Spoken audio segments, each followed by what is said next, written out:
Siri, turn off the garage lights. No, didn't work. That's literally me all day. I'm yelling at Alexa, like, you worked yesterday, but not today. Yeah, that has. She's telling me she's still working. And then Nope. like there's like I have two of them, one in the room and then one in the living room, and you can like make them different names. Like one's Ziggy and Oh, no Oh, way. I one's didn't know that. Alexa. Yeah, you can like there's like four or five, I believe if I'm not wrong. I feel like I might be wrong, but it's like four or five different names you can pick out of like a thing. But it's like sometimes I'm like, bro, which one's this one again? Is it Alexa or Ziggy? And I always mess up. Brian put one in practically every room, so sometimes they both hear and they get confused. It's like But a nightmare. you said Siri. Do you have the Apple one? Oh, damn. That's I dope. know. That'd be dope to have it It's all connected. it makes the house a smart house until it doesn't work, and then it's a dumb house. Right. And then usually that's like we just flipped our we went from Cox to T-Mobile internet, and like we have like a Ring like the Ring alarm system, which is kind of like that, I guess. Like it's all connected. Like I have like sensors, so like every time a door opens, we know like if the kids open a door, we know like they're not gonna walk outside, you know? Like we know someone's coming in or out of the house because of the kids. And we switched internets and I didn't know like It's a mess. it's a mess. It's a huge mess to like switch them over. It just sucks. And then you have to sync everything together so it works on one platform of some sort. Like Yes, we it's have we such a have pain the in the home ass. app and it doesn't always compute. And then sometimes, one particular kind of device has updates.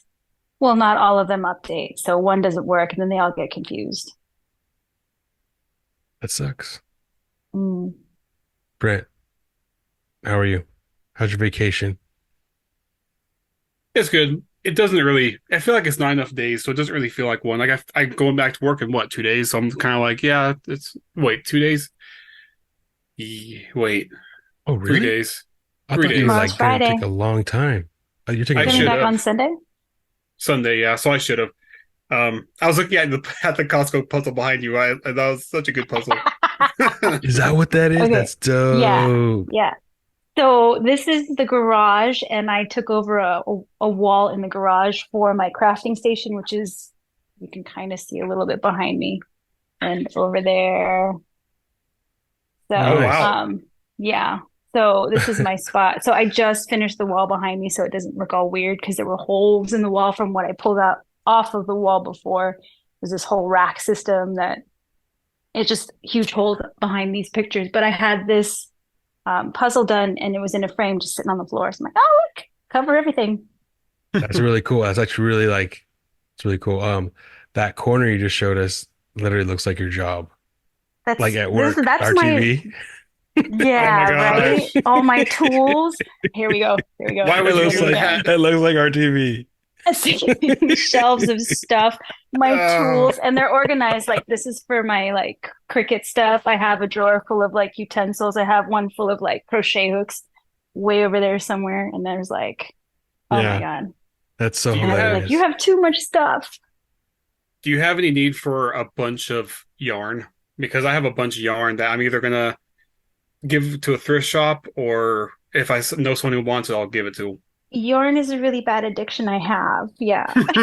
So yes, yes, I So please. will in that, untangle them if they are tangled for fun That's no, so they're and roll hilarious. them into organized. balls. Yeah, I it's used to really, do I used to do like beanies and just to make that's them, and right. but You I had haven't done that it. loom. Yeah, and I haven't done it in years. It's been sitting in my closet, so I'll bring it to work sometime. What is that? A Sure, I loom? What's won't. that? It's like a little round thing with pegs on it, and you wrap the yarn around it, and then you pull it off a certain way, and it kind of knits it together like a sweater Oh, so it's like oh, I see what you mean. So it's the easier way to like make a to sweater. like crochet. Yeah, or a beanie. That's interesting. I just did beanies. They're pretty simple, but they're kind of nice though. Hmm. Maybe no, Maybe you should. no, That no. keep you from killing people. Oh, you have a lot of hobbies though. Not really. Not for a while. I used to. I used to be. Well, video gaming is a big one.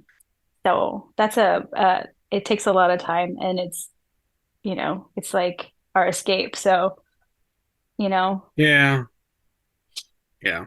Speaking of video games, yeah, you guys ever play the game Oh, Fallout? I segue. that was good. I have not ever played Fallout, and now that that series came out, my boys want me to play really bad. If it's not that, it's Baldur's Gate. But not that I don't want to, I really Oh, do. But time is a commodity I can't get enough of, and there's too many things in a day, too many things. you Right. would love Fallout. It's so much. Well, not so much. Well, it's a little bit like Skyrim in the open world sense, and so many Hmm. branches. And That's what my yeah, son says. He says, Yes. you're gonna love it. It's the same concept, except you get guns and you get this and you get that. I'm like, And yeah, I that's what really appeals do. more to me is the guns. I like Skyrim, but I feel like me and you, Belinda, are opposites when it comes to that because you really know the world of Skyrim. I don't really, but I really know Hmm. the world of Fallout. And one of the things I don't know if you know this, Brent. You know the name of the dog in Fallout? Oh, wait. Let me. I know it. I know it. Oh, that's gonna. Okay, fine. It's We gonna. can come back to it. I mean, I'll try to not use the word as much as possible. I'm telling Okay. the story to Belinda. So Belinda the other day, Oh, go dog ahead. meat. That's the name. Yep. Ding ding Ah, I ding. knew it. I knew it. Okay. So basically that's like a known thing, right? Like Fallout 3, like the dog's name is dog meat. And then in Fallout 4, just I think he names it in Fallout 3, but then in Fallout 4, it just the dog's name was dog meat. Like there was no like explanation. Just the dog's always named dog meat, right? But Belinda was telling me that in Skyrim, she knew that word because there's a reference to it in Skyrim, but she didn't know because that's her first learning of it was in Skyrim. Hmm. That's What right. was that in If Skyrim? you if you kill these death hounds, they look like zombie dogs with like spiked collars. If you kill them, you loot dog meat off of them all the time. Oh, so it's And just I've never the actually used it. I that's never actually used interesting. it. I'm like, oh, why dog meat? I mean, who cares? You can't really cook it. I mean, you can't use it really. It's just a thing. That's interesting. But also I heard because I don't really know Skyrim like that, but there's a fern or a plant that is referenced in Fallout. Like there's like a mission where you have to on Fallout 4 get Oh, all is it these. Nernroot? That's it. That's it. Nirn You have to find a bunch of Nirn to like go to this place and give it to this guy because he's asking for it. And that's like the That's only time in fun. the game you see it. You have to do this mission. Bethesda. Right. And it's like they just touch each other's worlds a little bit, which is weird. Like it's like, are they It's kind of cool. connected? You know? They I kind of just are if the realized. developers are the same. I just realized Skyrim is Bethesda, isn't it? Right. So that's Hmm. why they do that. Like they do back Oh, and forth stuff where like they kind of reference each other, but it's like there's like you could go down a world like a rabbit hole of like YouTube videos where people actually like try to prove that like Fallout is literally Skyrim, but like Skyrim was before and Fallout's now. Like it's the same time, you know? Well, then Like, you that's going know, to be my kind of like my assignment is to play Fallout and like because I've been delving into all the little like crevices of Skyrim just for fun, replaying, restarting characters, going back into dungeons, and if I could go into Fallout and see similarities to like the layouts of places or the items, I'm going to make a list. That's yeah, my new oh, that'd be assignment. cool. Yeah, that'd be great. But that's definitely a thing because almost they're the same kind of game where you go into you just do you're doing dungeons the whole time. But in Fallout, you're just like you go into a town that's like empty. It's like an abandoned town, but you go into this like library and then you're like doing a dungeon. You know, you're having to figure out how to get to the like there's like in the beginning of Fallout 4, there's a plane and someone needs you to get something from the plane. Like you meet this group of people and you literally are trying to get to the top of that building and there's all these raiders in there and you have to get to the top of the plane. That's like the first mission where it's like you're traveling a dungeon, trying to go a certain way and yeah, it's the same thing as Skyrim. Skyrim was like for me confusing because you go into one cave and you're on the side of the fucking map. I'm like, what the? Right? It It's it still was very, confusing. very. I loved it though. I really loved it. But one of the things that bummed me out, I stopped playing it recently. Maybe like in the last couple of years. I had this like companion with me, and I had all this stuff on me. I was way down, so I just started giving him my stuff because I plan on going to the next town, selling it. Dragon attacked us, killed my dude. He fell off a cliff, and I couldn't. I was like trying to find his body to get my shit back Oh, for like an hour. I could not find his body. I figured it like glitched away or something. But I was searching for like an hour. I really wanted that shit. No. Then you'd end up having to like reload from your last save point, and I don't I remember the I last save I point might have I tried that. I don't know. I just remember I gave up. Like that's when I got like screw this. I'm not playing this anymore. had. I was bummed out. That sucks. That's like, oh, my hard work. I needed that. Right. But we're here to talk. I brought you guys here so we could talk about the Fallout show. But hold on. I'm Go ahead. Go ahead. oh no, I'm gonna make a note because I'm gonna try to find a video later. It's good. It's a different game. So you know Dragon's Dogma. You were talking about it Well, recently.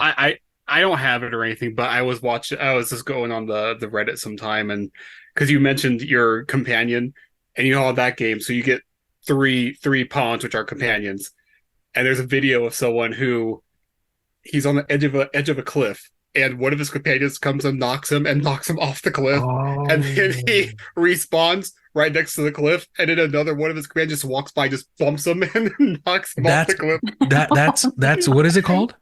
The game? I've seen that clip. I it's got to be all over now because it was one of those things that people are saying like, hey, you shouldn't spawn right next to a cliff because you're. It just literally looked like one of his companions just walked over and just like shouldered him and just knocked him off, and it Oh, was I've the most seen that clip. hilarious That's Wow. thing. hilarious. That's Anyway, hilarious. that's off topic. But I was just thinking about that. Like that was so funny to watch that. What'd you say the game was? Baldur's Gate? Not Baldur's Gate. No, Dragon's Dogma Dragon's Dogma. 2? Whatever the Okay. newest one was. I think it was 2. Gotcha. Gotcha. But before we get into this, I just wanted to say thank you guys for showing up, Belinda. Thank you, Brent, because last time I didn't like we just got into it. I thank you guys for coming back on. I appreciate you Hey, guys thanks for because having me. I listened to the last one, I was editing it. I'm like, I didn't even think. I'm like, I just like, let's go. I felt bad. So Oh sorry my about gosh, I that. have the link. I'm gonna send it to. Okay, sorry, it's off topic. Send it to me. I'm gonna send it to you. Send it I'm to gonna send me. it to the. Let's see. How do I not reply more? Isn't there a way to? What, you Oh, got do an iPhone? this. Yeah, but I just never use this stuff. I feel like I'm old. Okay, there, you Yeah. and Belinda. I was It talking to is someone just so today about funny. that. Okay, yeah, there we go. I got it. Yeah, I got it. I'm gonna play it on here. You guys mind? No. Okay, here we go. See if I can find it. If I can figure this out. I was trying to do this with uh Darren last week, and I feel like an old man. Like I don't know I'm like so slow with technology now. I'm losing it. I gave Soon up in the about future. how old am I? So I don't know, probably 10 or so years ago I gave up because I had, I graduated at like I don't know 21 or whatever for when Windows was it Vista or whatever came out. But anyway, when I was like 25, I couldn't figure out how to use the new operating system. And then my like at the time she was probably like 10 or 11, just came in, just did all these things on the computer, and I was like, I don't know how you did any of that. I'm just like I just gave up at that point. Yeah, Like I'm yeah. not going to keep up. It just I guess just an age thing, huh? I don't know. I Everything feel you. changes When so my kid was fast. 10. I Yep. feel you. Everything changes. My kid's 15 now, but when he was 10 or maybe younger, he was showing me how to use my phone better. I'm like, oh, that's embarrassing. I'm supposed to teach you. You're teaching me. See it? So it's Yeah. someone just hanging onto a cliff. So they knock him off, and then his dog pushes him off first. So Yeah, you saw yeah, his dog yeah. push him off. That was it. So so then he Oh my gosh. respawns.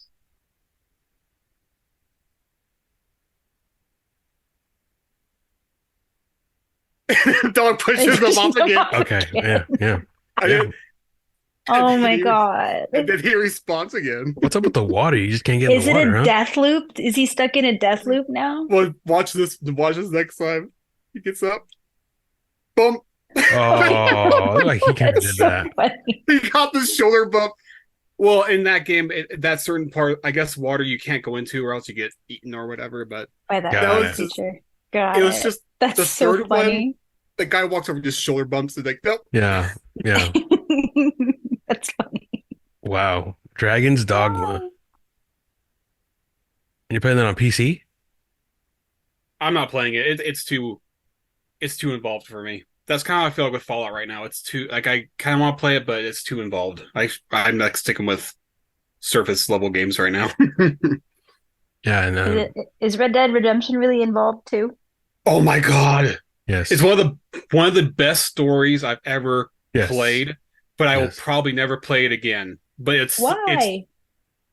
it's just too much. But it's so like It too was much as in like really long game. It's a really Uh, long game. You played it, Linda? I have not played it, but we had it and then sold it and then bought it again. I don't know why that happened. It was the funniest thing. I think my husband just gave up on it because it was so much. Something about too many details, like doing something like shaving every day, or I don't remember. Oh, you He don't didn't have to want to do play it that. anymore. You don't have to No, do I that. think he thought you did. Oh, Something oh, in there that was too, it was like too silly of a task and you had to do it. And he was just like, oh, I don't have time for this. or yeah, it's one of whatever. Because those that game is a really weird game. Hmm. it's one of those games where you have to it's like Skyrim, but I'd almost say it's a little more involved because it's like you don't have to shave every day, but you're gonna look raggedy if you don't. Or if you don't take care of your hair, you're gonna look so it's just but I tried playing that game like twice and I just lost interest because it was so in depth. But then there was one time I'm like, all right, I'm gonna really get into it, and then I was just sucked in for so long, and I did. And it was so worth it. But I'm like, I'll never try it again because it's just so involved. But I think like the first time, it's by far the best story I think I've played, and as far as a Yes. video game goes. Oh yeah. Oh yeah. And I don't Is know it like a why. Go ahead. is it like a survival mode game where you have to eat and you have to drink and you have to do certain things? No, not at all. Hmm. You just have to do a lot of shooting, which is hard for, I think, for it was hard for me to kind of like learn that. Not, it's just hard because there are different ways to play the game, but it's a really like I don't know why they named it Red Dead Redemption 2 when really that's the prequel. I don't know if you know that. You played part one, Brent? I haven't, but I did know Oh, that's the prequel it's because the then you prequel. play, John Marston. Yeah. yeah, you play him on the yeah. Yep, yep, yep. Which is like they should have been part two should have been one, and then part one should have been two, basically, because you play part one, and it's such a great story where something happens at the end where um so basically it's a story about John Marston trying to be successful in America, trying to conform to America because Red Dead Redemption 2 is about a group of people who are basically they're a family of people like friends and family who are trying to do the old way of life, and the government's coming in and like this is the new way, right? And they're like Hmm. so stuck to like no, we want to keep our old fashioned values, so they're trying to keep that, but they have to like do things that they shouldn't do to survive, like they rob banks, like they're like a gang, and the government's trying to catch them. And every single chapter of part two is they're moving away from the government, trying to get away from the government. And eventually there's a showdown. It's a really good story. But from that showdown, part one is the story about that fallout of that story. And part one is John Marston trying to live his life away from the gang. And it's a very tragic story, very tragic story. Hmm. But that story, it's about the old Wild West and how it got changed into what we are living into now. And it's a story about that. It's a really good story. And the characters, the people who play the characters and just the designers and the world, you just get so immersed in it. And if you can get through the story, it's an amazing, beautiful story. Amazing, beautiful story. And it all goes in full circle. Like if you when you beat the ending, it has to do with the beginning, and the beginning has to do with the end. It's one of those kind of things where it's like, oh, it's fun. It's one of those games like it's kind of how Skyrim is in the sense of like you just have random events happen. Like I remember the first like random thing that happened to me on Red Dead was I was just riding my horse to the next town or whatever, and there was just some guy on the road saying he needs help or something. So I'm like, oh, I guess I'll stop. So I stop. He yanks me off the horse, jumps on my Oh, horse, rides off. But I did that little slow motion thing where I shot him right in the back of the head. I'm like, oh, I felt so good. Like as he's riding away, I'm like, oh, that was damn. beautiful. So But with Fallout and Skyrim, they're both Bethesda, but with Red Dead Redemption, you gotta think about it's Rockstar, so they do GTA. Hmm. So it's that same vibe of GTA where it's like that happens in GTA when you're just driving and if you're at a stop or something, someone just come in and open your car and be like, take your Got car. it. Or if you take someone's car, they'll fight you for it. Or like they'll come back and take you out to get back in their car. Like it's that kind of world, where it's just so crazy and random. And the people that talk, they say the weirdest things. Yeah. Oh, that does sound like fun. It's almost cathartic. But sometimes you feel like you want to do that to somebody. Yeah, and that's something. Yeah, and you could do that. Like that's one of the things you could do in Red Dead that you're not supposed to do, but the design is able. You're able to anybody in the world. You can lasso them up, tie them to your horse, and just ride, and then you just ride them until they die. I like Like that it's a Western. I like that. it's a Like Western. the Yeah, Red whole Dead's like Red. cowboy thing, Yeah, it's horses, yeah, lassos, it's guns. basically Grand Theft Auto as a Western. Yeah, basically, it's the same everything, like the same design. It's really really nice, and they make beautiful worlds, just like Bethesda. Rockstar makes beautiful worlds, I Mm, think. But yeah, you're trying to play it or what? eventually, if You I ever should get time. If I just play ever the get first two chapter. minutes to rub together like two Yeah, I pennies. know. Yeah, you have no time, but if you ever do, just play the first chapter and see how you feel about that because I swear it's a long game. It's a really long game. And it's just one of those games you have to either get into or not. But Fallout's like that too. Hmm. 76. You ever played that, Brent? No, I know it got really negative reviews when it first came out, so I lost Oh interest. yeah. But I know they made it a lot better. But I'm just Yeah. like, I feel like I feel like I'd have to play four at the minimum before I jump into something like 76, which I don't know if 76 is attached to the story or not, but I don't know. No, you played four though? No, four. I played maybe a couple hours in the four when it first came out, Oh, okay, okay. I but thought you played it, like all of it. I have a very bad. I think it's just an attention span. I think that's just what maybe the average person has that nowadays, where it's like I'll get in the middle of something, but as soon as I take a break or I stop, I just will not get back into it. Yeah, I know that. I probably would not have finished Fallout 4 unless we had like this planned. And I was like, okay, we're gonna do this because I swear Oh, you. Okay. I probably was not gonna finish it until you texted me like, hey, I don't think I was like, okay, what time? Okay, then now I'll finish it. But if it wasn't for that, I probably would have just not finished it. Got you. If you sit on something for too long. Yeah, I have a really bad all or nothing mentality. So it's either I need to watch the show, or if as soon as I take a break from it, I'm like, I guess I just won't get back to it. Got you. Yeah, yeah, okay. Got you. But with you, I know for sure that you are a type of guy where interesting, like he plays a game or he watches a movie and he's like, I'm done. He'll never go back to it, which is like, okay, okay. I mean, It is rarely. You say you rarely do, but I've known you to be that way. Like Breath of the Wild, the new Zelda came out last year, and I'm still playing it, like on and off, just kind of like oh, just seriously, no, yeah. Oh yeah, I'm and this done. guy, he played it for like a month. I'm done. I'm done. I'm like, oh, really? You're done? He's yeah, I'm done. I'll You got replay. what he wanted from it. Yeah. Done. I will replay. There's just a very. Oh, sorry, my alarm clock over there is freaking out. I'm not sure. Oh, anyway, there's a very few amount of things I will replay. So I will replay like Ocarina of Time or replay Majora's Mask. Like I'll do certain like Zelda games, but for the most part, I'm like I'll have like my core things I'll repeat, but that's like maybe once a year or maybe 2 years. I'll do that. Like Star Wars, I'll do maybe once a year. Harry Potter, I'll do maybe once a year. But that's pretty much it. Oh, you'll play the Harry Potter game again? Oh no, not the game. I'm talking about the movies. Oh, got you, got you, Um, got you. Like Sopranos, I feel like every couple of years I'm like, oh, I gotta rewatch that. But it's a rare. It has to be like a really big thing for me to want to like go back to it. Yeah. Okay. What are you, Belinda?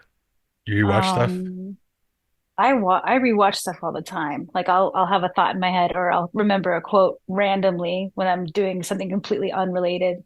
And I'll think, God, I gotta watch that again. Um, like I think it was Breaking Bad. I had stopped watching it because I couldn't watch it in front of my son when he was little. And Hmm. then and then I got back into it. And then we started talking about it. I'm like, okay, I have to finish that. Oh, but then there's Better Call Saul. So I don't remember if I finished Breaking Bad first. I don't think I did. I think I started watching Saul. Then That's I went right. back and I was like, okay, now I have to rewatch everything. So I started over.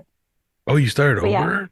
I think I did because Um, I've forgotten some of the earlier episodes, and little details mean a lot to me. I like the connections. I like seeing connections between this and that and the past, the future, the next series, a different series. So that's why I like seeing connections between the two games we were just talking about.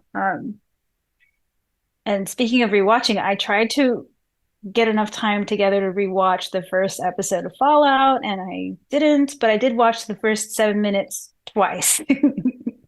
Because I was like, oh, what is that? What is that? What is that? I'm Yeah, so trying. Sorry, go ahead. I'm Go ahead. trying not to judge you because I feel like you have to watch Breaking Bad first before Better Call Saul. But It I gotta wasn't let my the fault. I gotta let things pass. I get very judgmental about certain things, but I'll let it pass. Okay, thank you. It wasn't my fault. Not it wasn't available to me at some point, so I couldn't finish one, and then yeah, that's what happened. But do you remember how that went? So like if you watched Breaking Bad, excuse me, if you watched Better Call Saul before you finished Breaking Bad, like weren't you asking a lot of questions like what is Saul doing in a Cinnabon? I think that part of me just kind of accepted details as a separate like I watched this. Okay, let me back out a little. There's a movie that came out. It was called El something Camino. Earthsea. No, no, no, it was Oh, sorry. completely not even that. It was Oh, and okay. it was part of a book series. And I loved the book series that I read. It was amazing. It was The Wizard of Earthsea, Ursula Le Guin's books. They were great. They made a movie and I was so excited. They put it on sci-fi. I'm like, this is going to be great. I watched the movie and I'm like, oh my God, that sucked. Not that the movie itself sucked, but it was nothing to do with like they messed up all these details. They mushed too many books together. It was wrong. So I had to look at it again as this isn't her story. This is something similar, and then I could accept it as it was fairly decent. Uh, 2 hours of my time, that kind of thing. Wow. So like the little details in Better Call Saul that I didn't understand, I kind of just had to put it in my back pocket for a little bit until I could come back to it later, and then it made sense. Well, Okay. let me clarify where my judgment comes because to be fair, I think you could watch either one first interchangeably and you'll have the same amount of like when we watched Better Call Saul, I didn't really have the questions that I thought I had until no, I'm sorry. When I first watched Breaking Bad, I didn't have the questions I thought I would have until Better Call Saul came out. And I was like, oh, that is kind of interesting that came from there and that came from there. So I feel like if you watch Better Call Saul first, you kind of have the same thing of like Right. you just watch the story and there other than the Easter eggs, like there are Easter eggs, but the Easter eggs you would just not know they're Easter eggs, but they'd still be part of the story, you know. I don't think there Hmm. was any point that you wouldn't understand because you didn't watch Breaking Bad, if that makes sense. Right. Yeah. It's just No, but Well, you're right. You're right. It would make it just more enjoyable. I Same don't way. think either of you have watched Firefly the series, but I mentioned that before that they came out with the movie Serenity as a Joss Whedon did it because he was thanking the fans for sticking around because they only got one season out for Firefly and then they were canceled. And I didn't get to watch the series first. I got to watch the movie. And and I was like, oh, that's a cool movie. I should watch the series. And then I watched the series, and the movie was just like, oh, if I watched that first, the movie would have been so much more. And I was so mad at myself about it. So I got to rewatch it again with my son. He was like, that was so cool. I'm like, yeah, now you get it, right? I didn't get it at the time. I felt so dumb. The No, little that's details is so so it's enjoyable either way. It's just hmm that's cool that you got to do that. A movie like that for me was Terminator 2. I saw that first, and then Oh. made Terminator 1 even more enjoyable because it just made it, they could have made Terminator 2 first, and it would have been Hmm. exactly as, I think. But also with well, Breaking Bad and Better Call Saul, remember Ken Wins? That's something that I thought was really cool. In the season one, Saul Goodman and Kim Wexler end up it's one of the first stunts they do together, or like the cons they do where they pretend to be brother and sister and they meet this guy, his lawyer at the bar, and he was a dick and Mm. they order the most expensive bottle. I think they're gonna like sell something and he's gonna help them sell it. So he's like assuming that he's gonna get a big payout. So he's like buying expensive bottles for them to drink. And then they just leave, like pretend they're gonna sign with them, whatever. and they leave. Oh, that's right. But Was that Ken the wins. little bottle top? Yes, that tequila with the bottle top with the little like the one that's always in reference in that show. But then in Yeah. Breaking Bad, Ken Wins was the guy. I call him Ken Wins because that's the name of his license plate. Yeah. Remember, Walter White ends up like fucking. He steals Walter White's parking spot in season one, so Walter White sees him later and blows up his The car. bank? At the Was it? It gas was Yeah, at the station. bank or right. the That gas guy. That's station. Ken All Wins. right. Is and I thought it was cool. Like how like Better Call Saul. Saul knew him, and how interesting was it that so did Walter White? It's like if they never Yeah. would talk about that guy ever, but they both knew that guy as a they both knew that guy. It's just They crazy. cross paths. That's cool. Like small So connections. to bring it back to Fallout, I want to, I'm thinking of it as, okay, think of it as like you have a steak, right? And it's cooked perfectly. But if you, okay, what am I trying to say? Like, so if you played like Fallout 4, right? It Right. would be like having that steak, but with a little more seasoning on it. But if you just watch the show, it's still a good steak. Does that make sense? Yeah. Like Yeah. if I played Fallout 4, I'm sure I would have seen these Easter eggs that would have made the shows even more like, oh wow, they really added this and this and this answered this question that and this. Like you were mentioning with Shady Sands, like you have these questions answered that I, as someone who didn't play the games, I didn't really know that there was a question to begin with. Does that make sense? Mm. Right. Hmm. Well, one thing what I think of the show is so interesting. It's interesting. I don't know why. So it's like this. Obsidian made. There's a company named Obsidian who made Fallout 1 and 2. They made another Fallout. Fallout is called Fallout Brotherhood. So they made three Fallout games. They were on PC, 90s. It was a little low budget. It was like top down. It's a weird. It's like a slanted angle. It was like an RPG, right? You meet a bad guy and you just it's like Final Fantasy 7 almost. Mm, It was like a top down kind okay. of RPG. And what happened was this was like in the 90s. And then what happened was in 2008, Bethesda bought the rights. Another company bought the rights to Fallout because Obsidian went they were called something else before and they ended up becoming Obsidian. But in between they went bankrupt. So they were willing to sell the rights to Fallout. Bethesda bought the rights. And all you knew of the story from those first three games was it took place in LA, it took place in California. And there was like the Brotherhood of Steel, Super Mutants, which had not been introduced in the show yet. Um, and then the main one was New California Republic. And then there's the Enclave. But the Enclave are the government. It's the new government, right? They don't explain that. And they talk about the Enclave in the show, but that they never really explained it. But Enclave is the government. And when Bethesda bought it, they took the game to the East Coast because that's where Bethesda's at. It's in Maryland. Bethesda's a real town in Maryland. They named their town after the business, the town the business started in, Bethesda, Maryland. And the first game they made on their own was Fallout 3, and that took place in Washington, D.C. And then Fallout 4 took place in Boston. So it's Hmm. all East Coast. So there is no New California Republic at all in the Bethesda versions of these games. So that's why I thought it's so interesting how they went back into the original story that they didn't even touch. So it's like they're touching the story, they're doing their own twist on the story. They didn't invent the story. They're Todd Howard, the new runner. You always hear Todd Howard when it comes to Bethesda. He is the one who's the showrunner on the show, and he is moving it into a direction. It's like, okay, like what are you doing? Because even then, between 3 and 4, New Vegas came out. And what happened was Fallout 3 was such a success for Bethesda, they ended up saying, look, we're working on Fallout 4. It's going to be like 10 years, right? It's going to be a while away, but we want to make another company, uh, hire another company to make Fallout New Vegas for us with our name on it and just put it out. It has the same bones as Fallout 3. We're doing the next gen for Fallout 4. We're doing Fallout 4, but we'll just give the bones of Fallout 3 to this company, a company, whoever wants to do it, and then they can make like their own version of Fallout 3, right? But they gave the rights to Obsidian. Again, this new company that made the original, and they made Fallout New Vegas.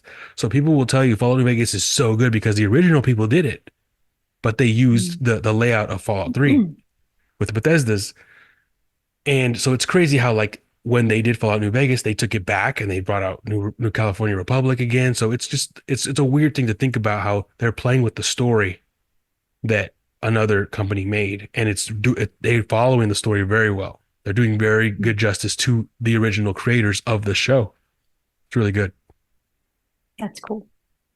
Well, Bethesda left bad taste in my mouth with Starfield. So I was very happy Yes. with how they did the show because Yes. that Starfield, oh, And that's why it, I thought the show was going to suck because they're money hungry.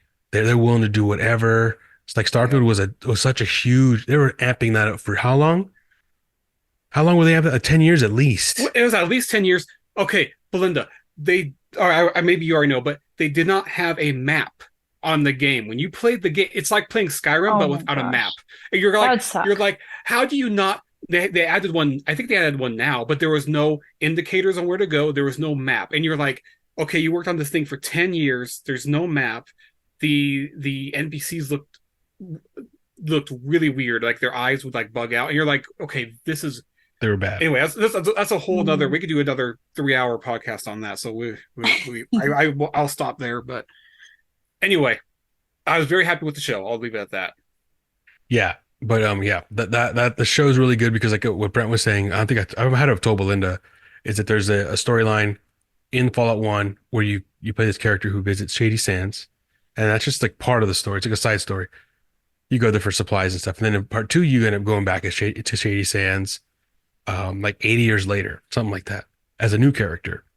And the town has changed so much, but you learn as you travel in the town that something happened in the town between in those 80 years. It burnt down and they had to rebuild it. New California Republic came in and rebuilt it. But it's Mm. cool how that was just like a storyline, like a thing, like a little thing. Like, okay, what happened? Who cares? It wasn't even like you're not even thinking about it. It's just an actual fact that happened. But it's cool. Oh, I get to visit this town again as a person playing this game. But in the show, they show you what happened and who burnt down Shady Sands and why, which is like, oh, it's cool how they're following the storyline in their own way. They're keeping it canon, is as you would Yeah. say. So can That's you? cool that Okay, someone chose like that as a detail. It was a small like Right, side story or whatever and said, you know what, let's do that. Let's capture that. Let's put right, that on film. That's cool. exactly. It takes place in this timeline right here. Like this specific part. so okay. Spoiler alert, because it's like literally the last episode. So, um, explain to me what exactly happened in the sense that okay, the dad is a manager from so many years ago. His wife runs off with the kid. Right. He finds the wife, takes the kid, and destroys Shady Sands because they had their own energy source, or like what was the purpose of them destroying it the first time? I believe that's what it was. It was they had that energy source that was going to make things last forever, but he wanted to make it to where underground was where it's at. Like I don't want to like outside is not where it's at. If you want to be safe, stay down here with us. Have his Well, own sense. That's how I took it as. it's like a main theme of control. Right. So backing up a little or backing out a little bit, like the whole Vault Tech thing, the way to make that a sellable feature, you have to create the fear that you're going to need this vault to live in. So I think if you go back into that story with Hank and Rose and Lucy, um, they created a situation where they wanted to keep people underground, but Rose made it out and realized, oh, it's safe. Let's do this. And he and whoever crew he was with said, no, I don't want to do that. You can't do that. And there's someone out there that's actually making something awesome happen with this power source that has infinite power. Do you want to give that to somebody else and create more factions, or do you want to keep the things that you want safe and in your pocket and underground and in a vault? And I Under think your that thumb. Under your thumb. You mm-hmm. control it. And where did Shady Sands originally get that power source before he found them? It just who knows? Maybe they'll explain later, but I feel like that was Okay, just so we don't. something it was Oh, made. The scientists made it, right? I thought that the what was her name? Moldaver? Oh, Moldaver had the know-how.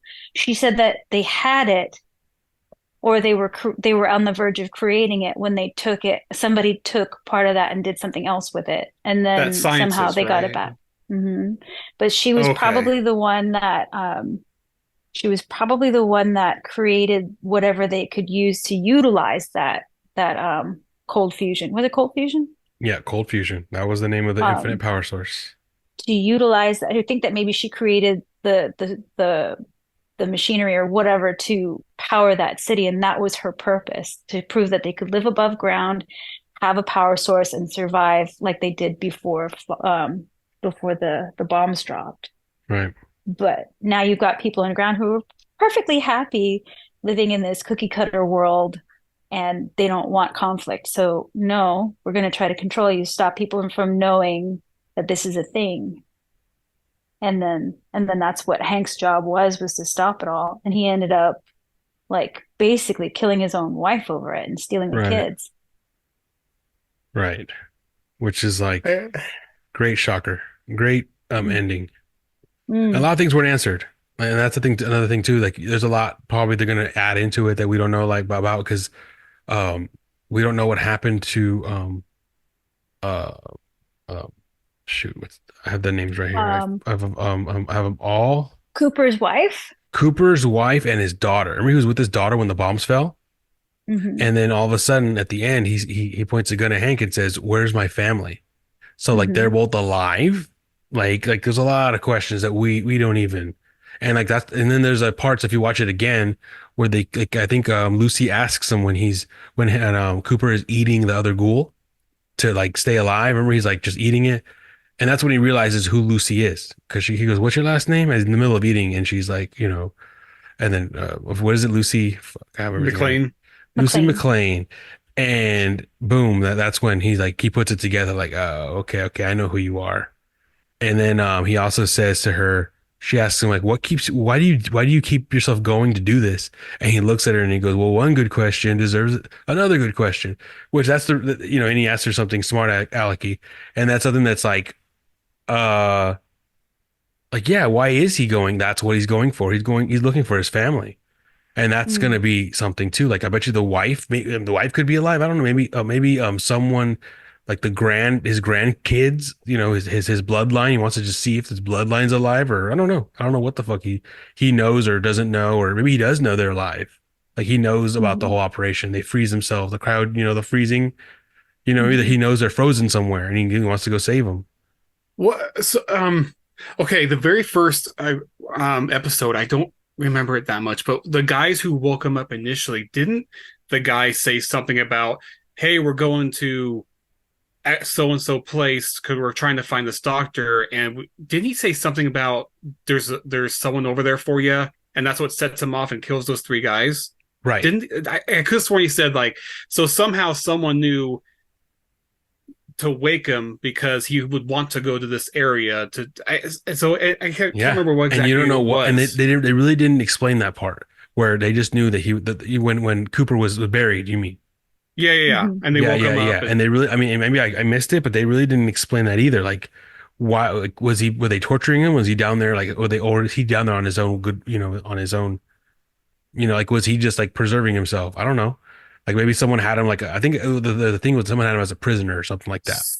they were cutting off pieces of him for some reason because they were saying, "Oh, we could just leave you here," and what's this guy's name could like continue to like cut Right. off there for some reason. I don't think they explained it, but No, but that's something that I guarantee you we're gonna learn. Like even where's the daughter? Where's the daughter at? Is the daughter alive? Like when they were running off on the horse in the beginning when the bomb started dropping. well, we know the wife is high up, so she probably has the same access to unending life, like or whatever, like long living life, like Hank, like the dad does. Hmm. Well, what happened So was the mom was saying the whole time, like she was like arguing with Cooper because she wanted to make a safe place for the family. So in the very first thing you see, which is the very last thing that happened before the bomb dropped, was he was with his daughter alone. So like what happened between them to where the wife was like, "Fuck it, I'm just gonna go in the vault if you're gonna stay up here." No, as a parent, you're not gonna allow that to happen. Something had to have Hmm. happened to where maybe he stole her, he took her away. He did like stole her.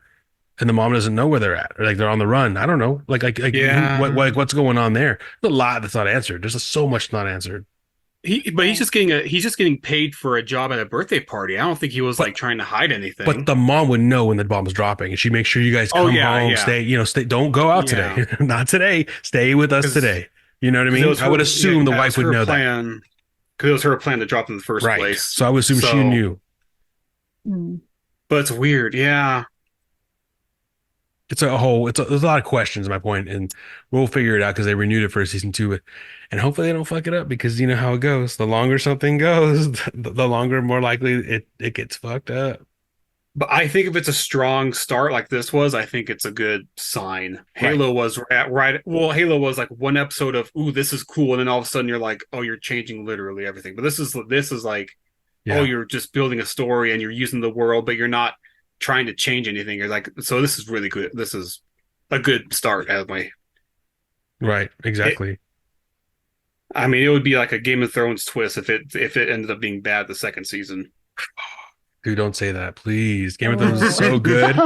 So ouch. good until the end. Oh my God. I love that show. And then the last season, last couple episodes actually were like really bad, like horrible.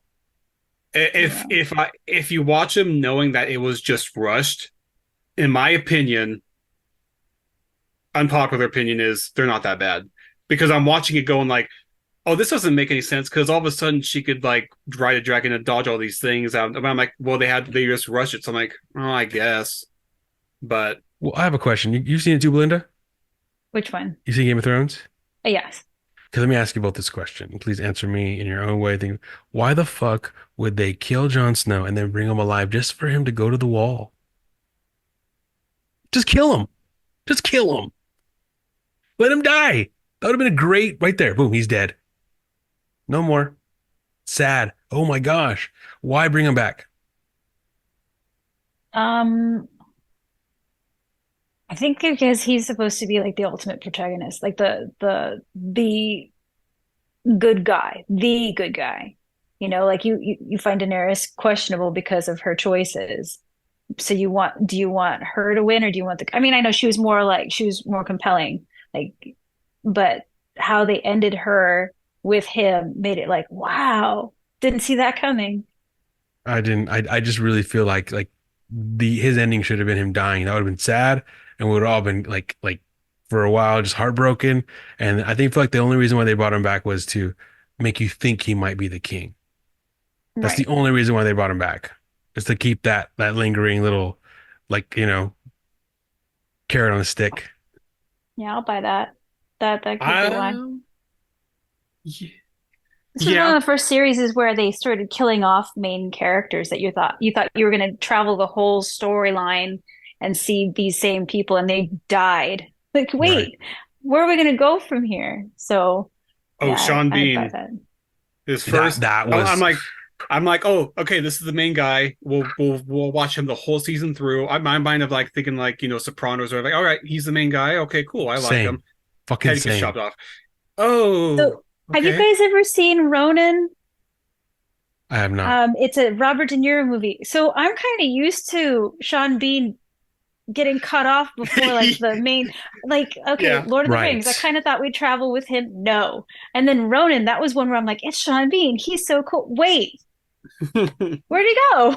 Well, Heck, well, I thought I we were gonna think when that happened, that show came out, Game of Thrones came out 2011, and I think that's where all the memes came out of that because it wasn't like I never put it together until I think Game of Thrones was that's when it became like, oh, so Sean Bean's the guy, or yeah, he's the guy who Yeah. dies. Like that's where it started. Like oh, he just dies and everything. Okay, so just expect him to or die. it's or what show is that? The Jimmy Fallon, what is it? The Tonight Show.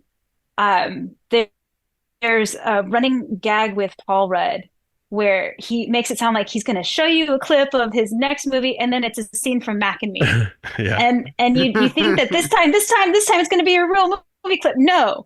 So I keep watching these Sean Bean movies thinking he's so cool. I want to see him finish. No, he doesn't finish this one. So I've been No, tricked no. too many times. I'm like, is this like his running gag or is it just the story itself is supposed to be that way? That's another question. I And don't he's know. usually I mean not usually, but yeah, you're right, he dies. But I remember watching um 007 as a younger as a youth, and I remember thinking like I saw it, it was like many years, it had been out for many years, and I watched it like for the first time, maybe like 10 years after it came out or something like that. And I remember the first time watching it going, oh, Sean Bean's in it, he's the bad guy, and it was like supposed to be like a surprise at the end. GoldenEye James Bond, and I was like, yeah, I called it, he's the bad guy. Yeah, yeah. I played the game too, but I should have put it together. I played the game back as a kid, but I didn't know, couldn't tell that this pixelized character was Sean Bean. Yeah. But no, That's Game cool. of Thrones. the ending fell flat. I feel like that not just that, but like the last season, there was a lot of you tell they just got lazy. Like, and at first I thought it was just me, but then started showing like they would leave water bottles on the floor or like coffee Oh cups on my the gosh. table. Yeah, Starbucks and cup. remember that, Oh, and yeah, that's yeah, where I yeah. was I like, remember okay, that. it's I not remember just that. me. They're actually like something's going on where they just don't give a fuck, maybe, or they just something they're just lazy now. But at first, I was like, is it just me? Am I like my perception's different of the show? Like, am I growing out of the show? But no, it was them for sure. One They thing I couldn't rushed. accept Yeah. with that whole like ending of characters was Cersei. Like you're afraid of her even through most of the series, and then you get to the end and she lays down and cries and dies. What? Where's the big ending? Where's the fight? Where's the thing that I'm so supposed to be afraid of her? And then finally come to the point where you're like, aha, you lose. No, she just laid down and died. That was so disheartening. Right. And the fact that Jamie picked her over what's her face? The love of oh, they were way better Dude, together. don't Oh, even bring. What was her name? She was my writer, Brienne of Tarth. She was my Brienne of ride or Tarth. die. I Yes. love. Me Okay, too. the I loved scene of her. her and the Hound were my two favorite characters, and their fight scene was amazing. And both of I don't remember her ending, but the Hound's ending with finding his brother, the mountain, was so good. Like Yeah. I love. I'm so glad they did too. I can't remember how she ends. I know she lives, but I don't know how where exactly her story ends. But anyway, I'm just so happy with those two characters. But the rest, I Yeah. agree. Brienne of Tarth. I Oh, really liked her. she was so because it was just so cool that she because she was like a woman knight, but she was so big. She's like, no, it makes sense. Like she literally like could beat the Hound, and it just looked like it was such a good fight. I loved it. Yeah. And you see Yeah. these character alliances and stuff, and it's like sometimes they creep over to this, or sometimes they creep. She was true lawful good the whole time. Lawful Yeah. good, Yeah. follow Yep. through. Her morals stayed the same. It translated in every situation she was in, I think. And even when she was like questioning something, she still had a good heart reason for doing what she did. And She yeah, almost I liked fixed her. Jamie. She almost fixed him, but he's just unfixable. Telling you, man, they should have ended up together. That's the ending I would have loved for them to end up together. But he went That to love story, I fucking he went yeah. straight to his sister. Oh, what a Oh, fucking loser, bro. see, every counselor tells you you just can't expect to change the person that you're with.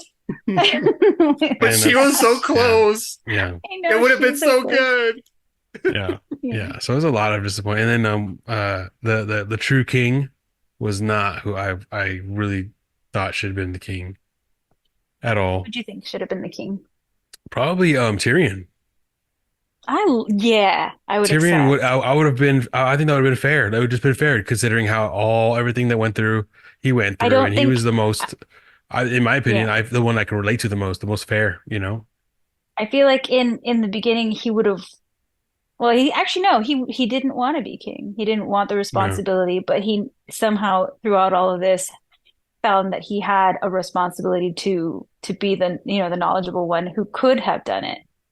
Right. Exactly. That's my point. He's like he knew yeah, he was very knowledgeable. He learned from experience all this like, like being treated horribly for how he looked and how they would people underestimate him all the time and he always seemed to get out of any sticky situation he was in. Like they were trying to kill him for killing his brother, right? And they thought he killed him. So they were like gonna kill him, but he got out of that. He just was a lucky motherfucker. And I feel like he would have, in my opinion, that's what I would have picked. But definitely not the little boy. I forget his name. Ran. Bran. Yeah, Bran. definitely In not Bran. my unpopular opinion is I don't mind the choice, and I think Tyrion's a great advisor, but I don't think he wanted to be king. I Right. think And he's that's good probably to be why. like, I'll advise. He's a like you look at him, and I think he's a great advisor, but he's also like, yeah, but I want to have a good time. So like, yeah, go have a good time, but when I need you, I just need to give me some really good solid advice, you know. You're right. I forgot about that. He would have too good of a time sometimes. That's right. He'd And he party too wants that. much. It was just fine. He's like, yeah, just Right. He was a partier. I forgot about that. yeah. Not good for a king, partying so much. I don't think he want. Did he want it at all, or in the show, or did he No, say you're he right. didn't He want didn't it? want it. He didn't want it. But I feel like Mm. the way he would handle serious situations is what I thought was the most fair. But you're Yeah, right. He would yeah. kind of like to drink and goof around a lot. Yeah, but anyways, House of Dragon. I was saying Belinda, she should watch that. Have you seen that, Brent?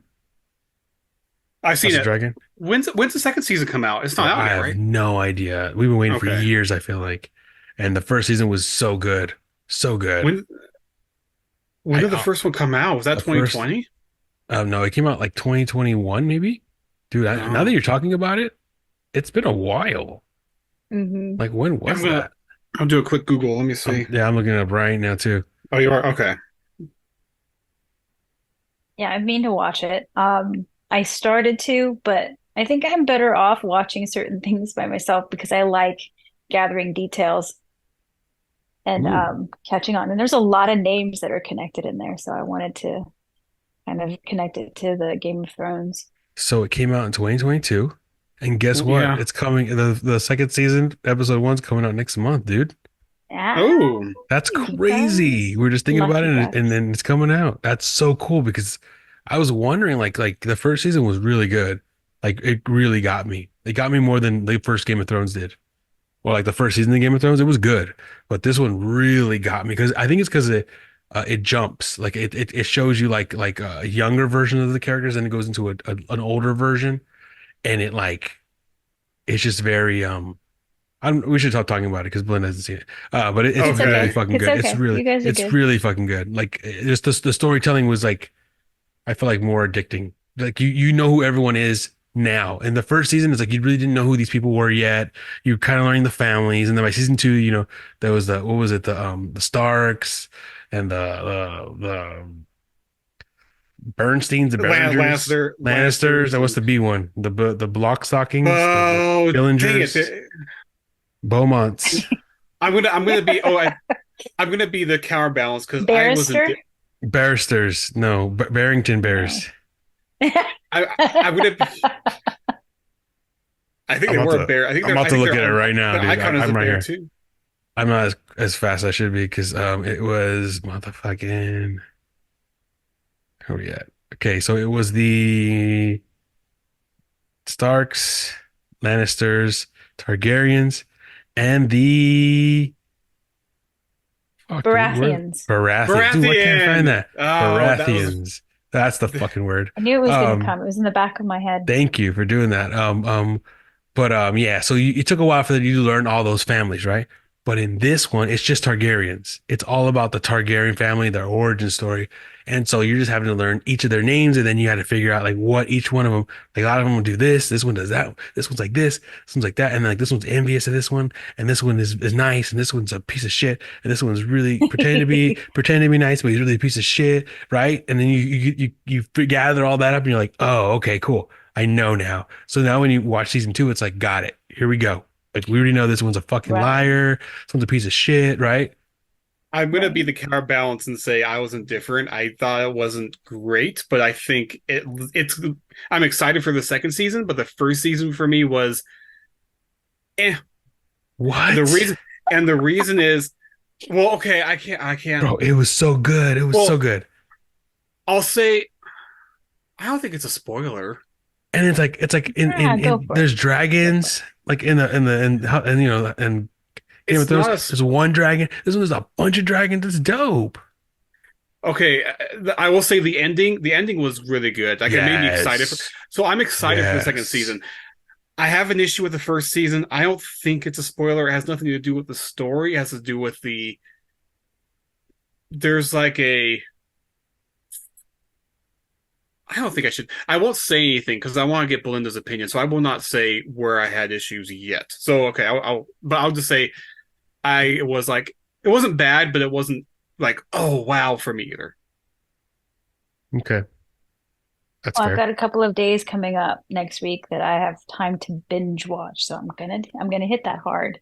There's only 10 episodes. That's all I'm telling you. Like right now is the time to do it because it's not like there's like a bunch of seasons stacked up. Like this is the time to do Right. it. I mean, I'm just saying like before, especially before the second season comes out, because it's gonna be one of those things where like every week we're gonna be watching it and like, okay, what's happening now? What's happening now? What's happening now?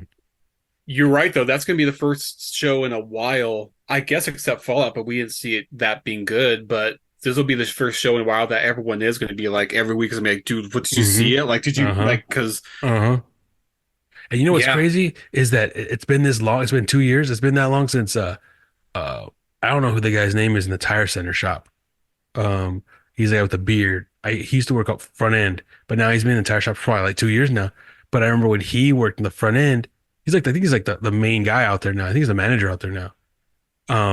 He has like a beard and he has Oh, glasses. Nick Logan. Kinnaman. Logan, that's his Oh, name. Logan. That's right. So when he used to be Right. front end, he like when that show came out, it wasn't even out yet. He was like, "Yeah, I read the book and it's really good."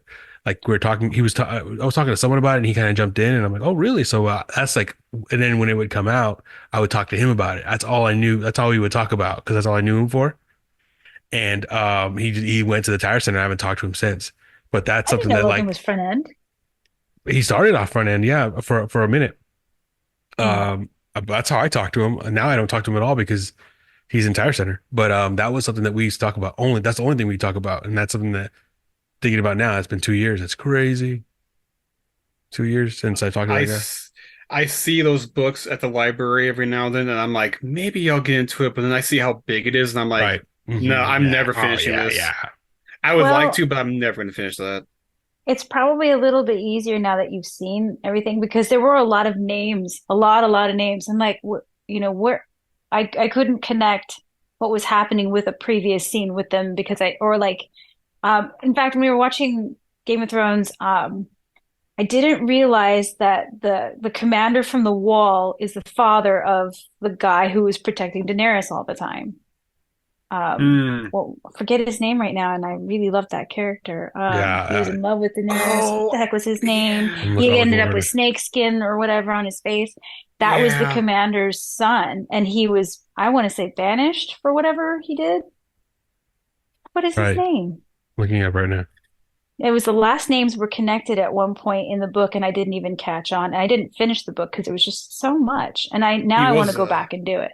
he was a great actor. I can't remember what his name was, Devos. but Davos. yeah, right? No, Davos. Davos was he was with the Red Witch and the other brother, Baratheon brother. I'm thinking of God, what is his name? Well, Like he was with Daenerys for most of her travels, and then he did something where he was supposed to kill her. He was supposed to kill her, That's but he right. ended up what is his name? And Stannis. No, that's who's no, no, Stannis? that's a Baratheon. The Stannis is the brother of Robert Baratheon, the king, the original king that they killed in the movie. I'm looking. I'm Uh, looking right uh, now. I'm looking. do blonde you guy. do Tormund? you No, that's not think Tormund. No, No, short hair. he's like older guy, right? Kind of, yeah. Of all the he I was cou- so in love he was I older? feel like Yeah. it's Daenerys. Davos Yeah. Seaworth. No, Davos was he was the sailor guy. Podrick? Um No, Podrick Payne. no, Grey Worm. no. Edison Tollett. Oh my Tormund gosh. Jestbane. Jorah Mormont. Jorah Mormont. So yeah, so the commander's last name was Mormont. That's how I made the connection. I'm like, Mormont, oh, yeah. that's his dad. And it's a small Oh, detail, but it's like that meant something to me. Like they talked about him a couple each of those two characters here and there, and I was like, oh, he's talking about him.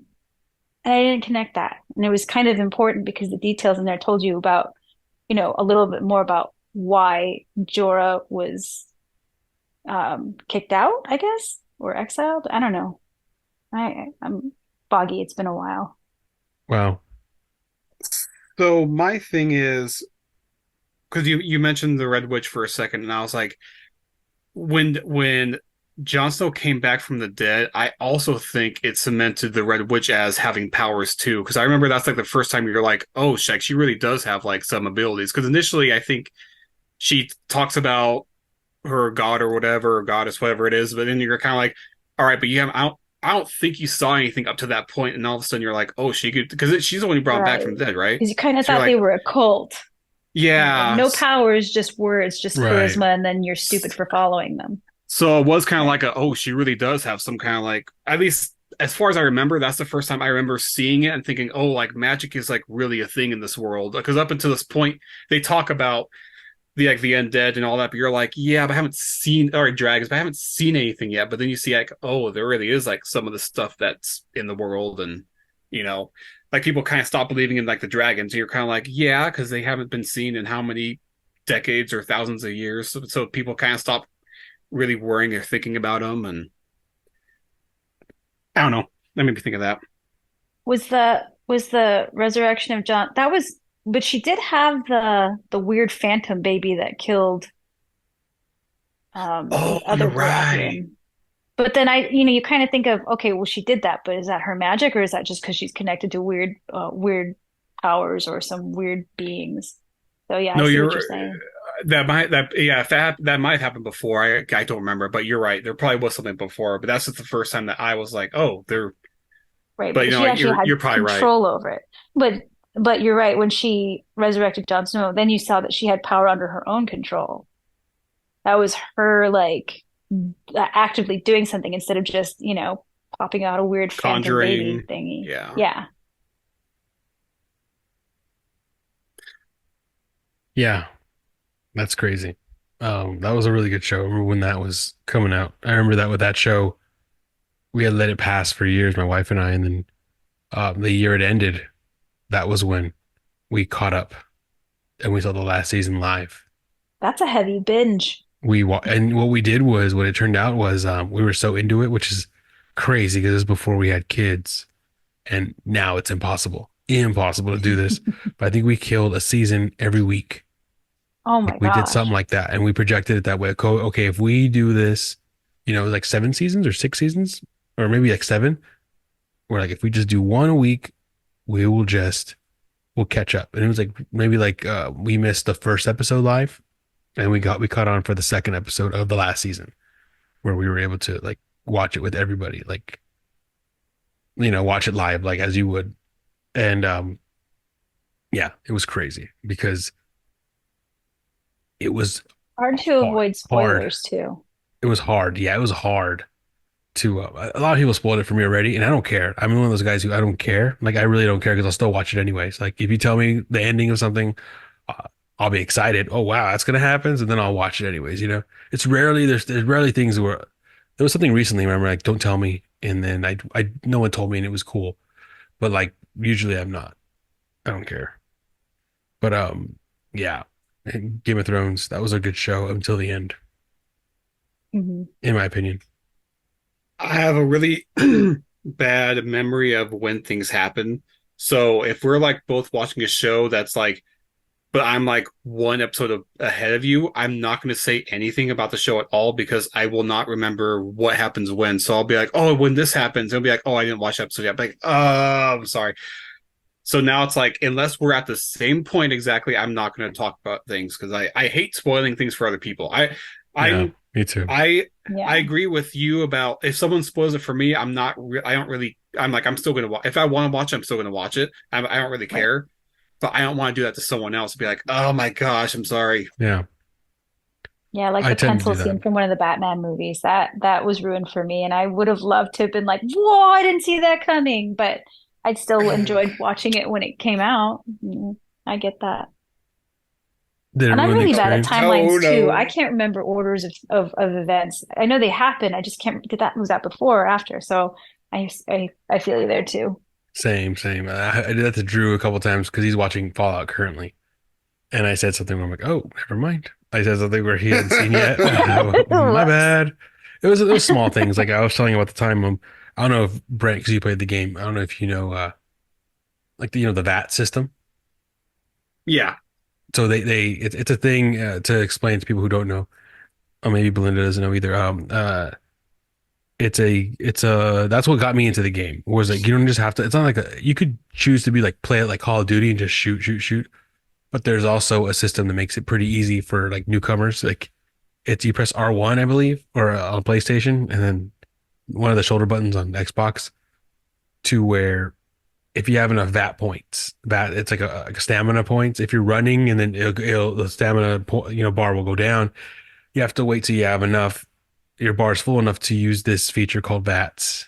I forget it's an acronym for something. I forget what it is.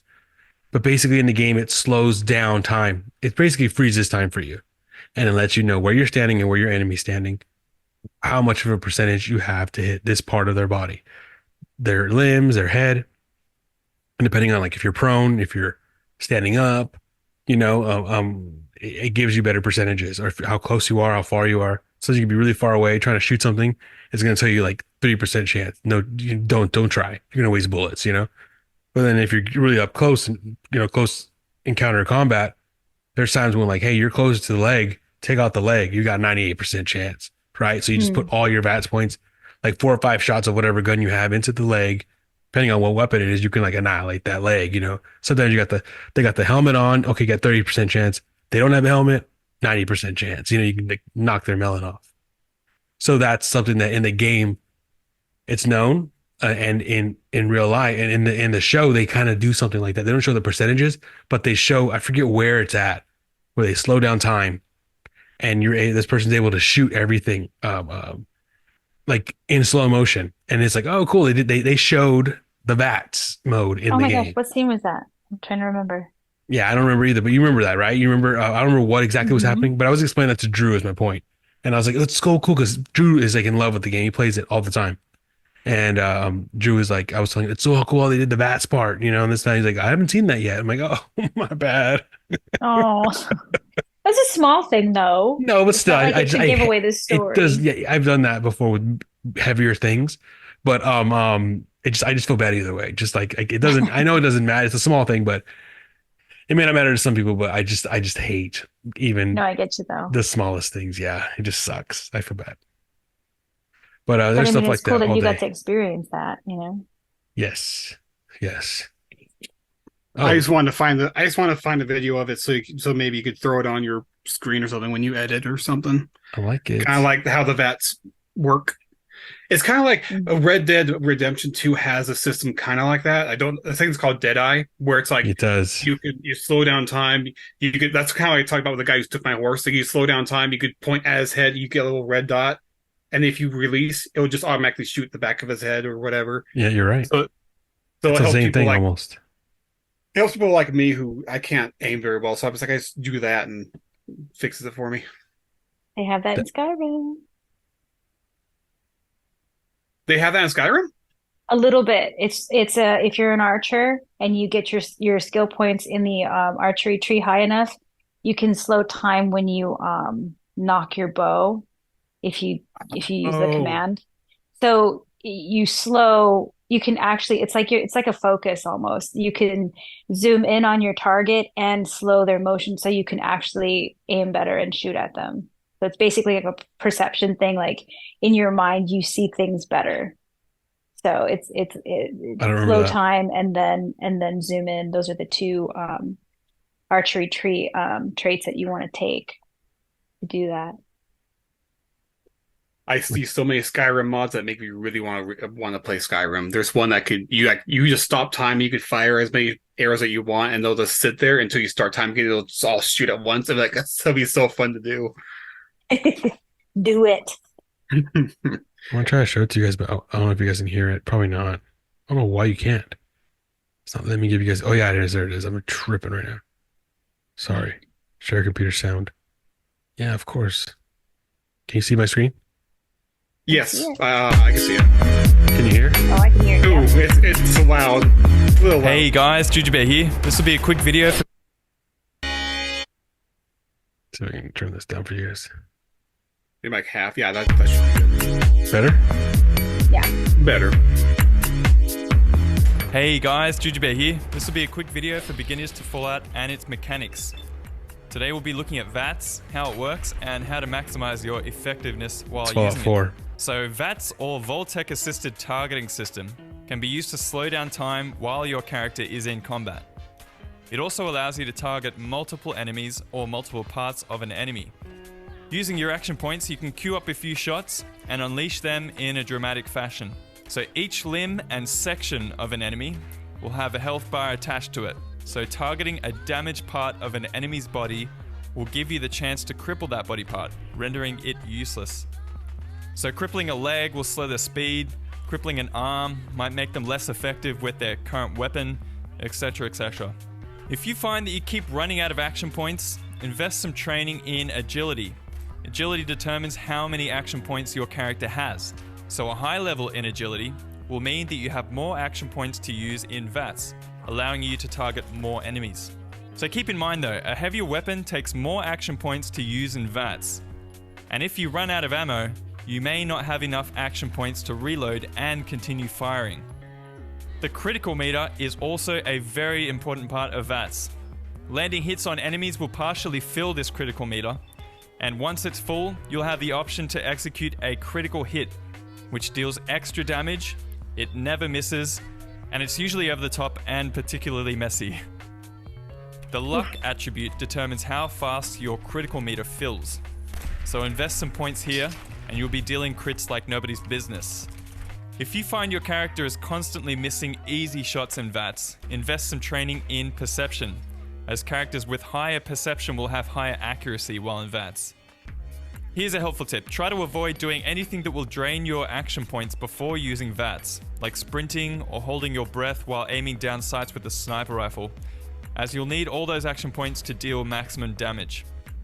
Now, there are some attributes that improve VATS So bloody, effectiveness. just like the show. For example, the level 4 luck-related perk Mysterious He Stranger has a base going. I like Mysterious it. Stranger to appear occasionally in VATS. The higher you level up this perk, the more he appears, and there is a chance he will fill I was your gonna talk critical about meter this. when he kills an enemy. You know this one? There's also the level 3 perception-related perk called Awareness. This enables you to view an enemy's level and resistance to types of damage. The possibilities are endless, but if you want to see a I know that. VATS-centric build in Fallout 4, check out my Let's Play here, and until then, we'll see you guys next time. GGBS signing out. Did you know about the invisible or There's the also the level 3 perception-related perk. this The one? more he appears, and appear occasionally in VATS. There's a perk where you get the Cause a mysterious to stranger. appear occasionally in He'll VATS. come out and help you kill people. The higher you level up this perk, the more Really? he appears. Yeah, it's There really is a chance it's like he very will fill helpful. your critical meter He'll just pop when up he out of kills an nowhere. enemy. There's also the level 3 How funny. perception-related That's been a thing perk. since Fallout 3, where it's in all the games where it's just it's called the mysterious friend, and it's a perk you just when you get enough points, you just put that perk in, and he'll just pop up like in the most like random situations and just help you, and like a certain song plays, so you know that he's there. How funny. I played Fallout Shelter for a little while, and there's a mysterious stranger That's on there it. too. That's it. Yeah, It that's the pops guy. out, He'll pop up. Yeah, and if you find him, you get a bunch of money or a bunch of caps. If you find him on the map and click on him, Yeah. yeah, that's So- the Fallout 4 Capture when I was gonna make it or play it, I still want to eventually, but I want to do a high luck, low intelligence, and there's some role where there's a way you roll your stats to where it's just the whole game you're just like super dumb, but everything is just lucky that happens to you. So you'll use that and you'll just get all the headshots because you're so That's lucky. a real way to with play it. That's a real way to play it. That's a real way to play the game. Like that, you're not. That's an interesting way, but I've never done that. But that's a real way to It's play like the game. it's like put all- Deadpool yeah. 2 with what's her name, which she's just lucky, and it's like that's not a superpower. Like, Oh. well, But that's one pretty thing much you what have- it is. One thing you have to sacrifice, which I don't know if you care about, is if you have low intelligence. Like if you have no intelligence, you can't pick locks. You can't sneak into computers, which that to me is like a huge thing for me. So I usually put a bunch of points in my intelligence so I can like hack computers. I don't mind being just role playing as the stupidest guy that just everything just lucky happens to him. That's to me that sounds like so much fun. Like I That's don't a know real what's going thing. on, but That's a real everything's just thing. working out for me. I love that. A perception, like you're just like the best shooter ever. Like, but everything Yeah. else you suck at, but you're just the best like shooter. I think with perception, the more perception you have, the longer you can detect an enemy. Like the further out you can detect an enemy. So that's another perk. Yeah, that game is just endless. There's just endless possibilities with that game. Just like Skyrim, same thing. Mm-hmm. Yeah.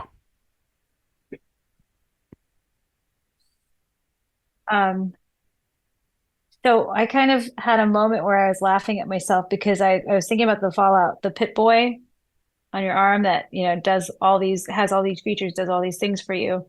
Like there is a parallel to our world right now.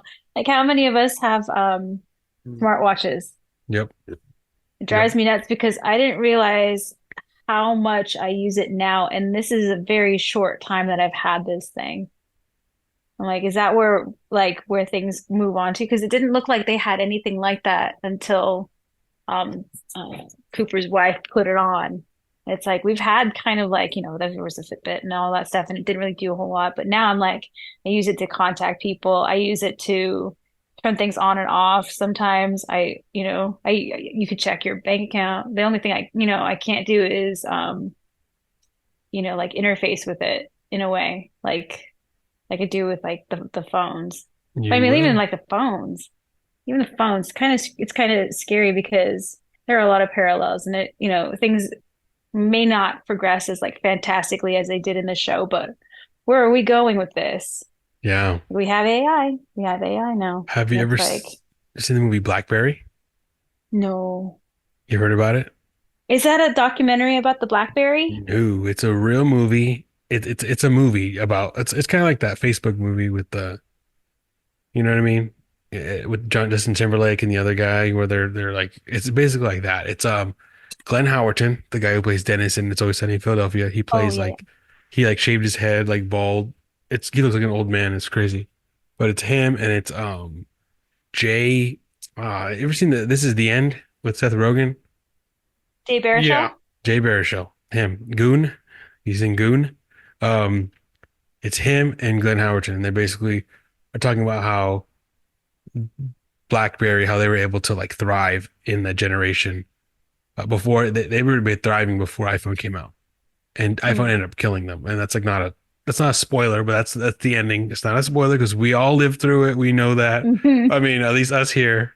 Um, but it's a interesting take on technology and like what you're talking about, how it just became how it just turned into a thing where it's like you had to have it, and they made it Mhm. you think that like you had to have it. Like this is it. This is it. This is what you need. Everyone needs one. Like, Right. and they invented the keyboard on the phone, and that was like the Mhm. thing for the longest time. And iPhone ended up figuring out, well, we could put the keyboard on the screen. So like you save screen, you know, time. Like, it goes away. You can do other stuff with the full screen when you minimize the keyboard. But with BlackBerry, it wasn't. It was just the keyboard attached to a screen, and it's an interesting Right. story. Okay. And yeah, So you interesting guys are a story. little bit younger than me, but I remember like the start off with like the computers and having Prodigy instead of what we have now, Windows and Safari and the internet in general. And then cell phones when they used to be the bricks, these humongous things with these antennae sticking out of it. Like I used a rotary phone when I was a kid. Same, me too. It hung on the wall. That's why you call it hang it up. My kid doesn't understand what you mean by hang it up. It's just a Mhm. thing that you say, but they don't know where they came from. And then like pagers, I can't remember what it was called. Not a sidekick. It was the pager it was the size of a pager, but you Palm had Pilot, like you had a Palm little Pilot. keyboard. No, it was before the Palm Pilot, I think. It was like the first pager I ever got because I was able to send a text. It was the first thing I was able to send a text to my husband. Yeah, as a pager. Because like you used to use the pager and send like a numbered like the numbers would translate into letters because you would look at it and it would look like actual words, right? Well, this was the first thing that it had like a flip down, like a little keyboard, and you can send a text. And I remember hearing someone, like I think it was my husband, he said, why would you do that when you could just call? And now look at us now, we're like texting all the time. That's like the thing because you can answer back whenever you can get to it. You don't have to actually pick the phone up, put it to your face and talk into it and it's like the progression of all that is it's crazy to know that I've been through all of that. And here we are with this thing that reminds me of something I saw in Star Trek that they were poking around and talking into and getting all this information from. And now you can actually see your own vital signs on there because it's connected to the thing that's on your wrist. Look at what we're doing to ourselves. I mean, is that Yeah, good? Is it bad? I don't yeah. know. Well, isn't it kind of it's kind of well, it's scary but interesting in the sense of Fallout obviously is a way more exaggerated example of it, but at the end of the day, that's what we're living through is we don't care about our mental health or physical health, where it's all about how do you get someone to use this phone and not put it down? How do you get someone to get on Facebook or Instagram, but how do you make it I watched a documentary, or maybe it was an interview, but they talked about how Instagram you used to just swipe and see your friend's post, and then there was no more swiping. I think they were the first to say, what if we just have an infinite swipe? So they were the first to kind of be like, you just keep swiping. Like you're done. You're just always going to be more. There's always going to be more because they don't want you to put it down. Yeah. Mhm. And all these companies are trying to get you on their products for as long as possible. And Mhm. it's kind of creepy because that's why everything's free, right? Like Facebook is free. Like I always kind of said, like I wouldn't mind paying $5 a month for a social media thing if they just didn't sell my information and didn't give you ads every 10 seconds, you know. Right. But we would rather give away our information and get bombarded with ads rather than pay, a couple bucks a month or whatever.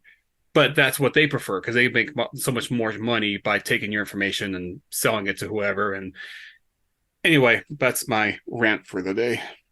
There was a documentary about that. I can't remember what it was. I saw it on Netflix like several months ago. It's like And Hooked or yeah, something. and they Is would Oh, that it? do that thing where I saw that too. they would clock how long you were on an ad, how long you were in the app, and what you were looking at in order to find and to add that algorithm in that would make those things show up more in your feed so that you would continue to watch. And like I remembered like in that documentary there was a like an actor portrayal of a family trying to navigate this whole like technological thing where like the oldest sister was the one who's like, we need to turn the phones off. We need to find a way. And the mom was kind of for it. And the three younger kids were like, oh, I don't want to give up the phone. So they put like the phones in a locked jar with a timer on it. So when they sat down for dinner, they couldn't use the phones. And then what happened? They were sitting at the table and everyone begrudgingly put their phones in the jar. It's locked up. And then one of the phones goes, ding, ding, and everyone stops. And then she's like, no, we're having dinner. And the older sister said the same thing. No. And they go, we just want to see who it is. Whose phone is it? And the youngest one is she's the zombie. She's the one who like nonchalant, like didn't even blink. She got up, grabbed the jar, smashed it, grabbed her phone and walked upstairs like that was normal behavior. I'm like, oh my God, is that what we're coming to? We've got zombie children because we've let them use these devices since they were little bit. They cannot live without it. They can't function without having this thing in their hands. And I've seen my son do this where he's walking around with this thing in his face. Uh-huh. Uh-huh. Did you hear a word I said? No. What? Oh, what? They're gone. Yeah, it's hard. It's hard. It's so hard to like raise kids without using stuff like that. Because there's times when like we're out to dinner, we're out like at OG's Pizza or something. We're eating and we're just trying to eat. And we're just trying to talk, and the kids are just like going crazy. And it's like Mommy, sometimes daddy, mommy, you daddy. gotta pull out the phone and Yep. be like, okay, just for a couple minutes, just while we can like eat our food or whatever. But it's like crazy. I can't even think about like how it was before, like back in the day before all that stuff. Like hmm my wife was telling me her grandma was born before diapers were invented. She had 6 kids, and Oh probably I think more man. than that. Like you had to wash cloths and then put them back on their butts. Like there were no hmm diapers. Like she was born before that. Like that to me is like that's even more work. And then how do you deal with kids without iPads? Like that's crazy to me. I see that's the thing where it's so convenient that like I'm not giving up my iPhone, but I see how bad it is. I googled it real quick so I make sure I'm saying it right, but it was Steve Jobs who said he banned his kids from using iPads because he knows how bad it is for kids. hmm Yet Apple's totally willing to push it on kids, but it's like you have the owners who know better, and they're like, I won't let my kids use this. But hey, everyone else, this is great, really great. Go ahead and buy it, and it's just those kind of things you're like but if I had a kid, and an iPad is it seems to be a very easy way to get the kid to just calm Yeah, down. yeah, it i'm is. i'm not I'm not going to judge a parent for giving him that because it's like, dude, like what I had to watch a kid once for like it was a baby for like 5 or 10 minutes, and I'm like, this is exhausting. Like you have to constantly you have to constantly give it a toy, and then it plays with it, and they're like, okay, and you're over it, but you can't not watch it because you don't know what is. So it's just Yeah. it's terrifying. Yeah. We've been judged pretty harshly in the beginning when our little guy, when he was little, and we'd let him use, you let him use a phone. We're not letting our kid use a phone until he's 15, and now it's like a norm. And I'm like, yeah, they judged me so hard, but it's not like I was just letting him watch porn on it or anything. He was limited to what we gave it to. And that's part of the responsibility of a parent, I think, is to be able to pay attention to him long enough to know when there might be something that's bad that you can intervene and that you can find a better solution, or you can limit what could potentially become a bad habit to, like an activity for a short time, or you just have to find solutions and be the better parent. Like I remember when we were talking about naming your kid, right? The fear is you're going to name your kid something that he's going to hate for the rest of his life because people will make fun of him. Well, there isn't a name out there that no kid would not make fun of. There isn't. But my responsibility as a parent is to give him a name because I chose it, because it means something, and then to teach him this is why you respect your name. I don't care what anyone else says. They can go to hell. This is why you love your name, because we chose it for you because of this reason. And that's my responsibility. We could have named him something completely ridiculous, and I would still teach him the same thing. Your name is this because we chose it for this reason, and it doesn't matter what anyone says about your name. So it's like you have to go into all these situations. I know it's a lot. You have to go in these situations with your kids and filter through all this stuff and teach them to navigate this world without having to fall into these traps, even though we fall into them ourselves. That's our job. We fell into the trap. Okay, I figured out how to get out. I'm going to try to stop you from getting into this trap. You're not going to listen to me. So now I have to figure out how to get you out, you know? That's just life. Yeah. I don't know how you train a kid to have. You have to train the kid to have what am I thinking of? The self I don't know. I can't think of the word, but you'll probably one of you'll probably think of it. But when you're giving the kid, let's say, an iPad, but you're telling them like, hey, you use it for this much, you use it, and you can't use it all day. You have to Like to regulate himself. yeah. And how do you teach them that? Because you're trying to teach your kid moderation, self moderation, or Moderation. what Okay. you're trying to teach your kid moderation. Hey, you can't do X, Y, and Z, but that iPad, every app the kid uses, its sole purpose is to get him to be on it all day. So it's like so that's where it's like, um, It's how do you train your kid to moderate when everything that kid, because that kid is in a losing battle with everything now. We didn't have I'm so glad I didn't have Netflix or Prime Video or all stuff growing up, because I would have been screwed as a kid. I'm so glad there's so many things I'm so glad I didn't have, even though I would have loved it. But I'm like, man, it's so hard for a kid now. I feel bad for him. I don't know uh about that. it's I don't know about it's that. it's an ongoing battle here in this house because we've been doing this for a while with him, teaching him that there's going to be a point where you need to tell yourself to stop, or tell yourself you can't do this for very long. I mean, in the beginning when he was younger, it was a hard stop. Give me the phone. There's a fight over that. Then I end up taking it away and putting it somewhere where he can't get to it. Now that he's older, I'm like, the best thing that I can do is trust that he'll make those good decisions by giving him all the scenarios where if you continue doing this, this terrible thing is going to happen. This bad thing, it's going to negatively affect you. You have to choose.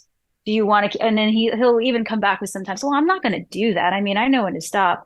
And then he's like awake all night playing a video game or watching the internet because he says he can't sleep.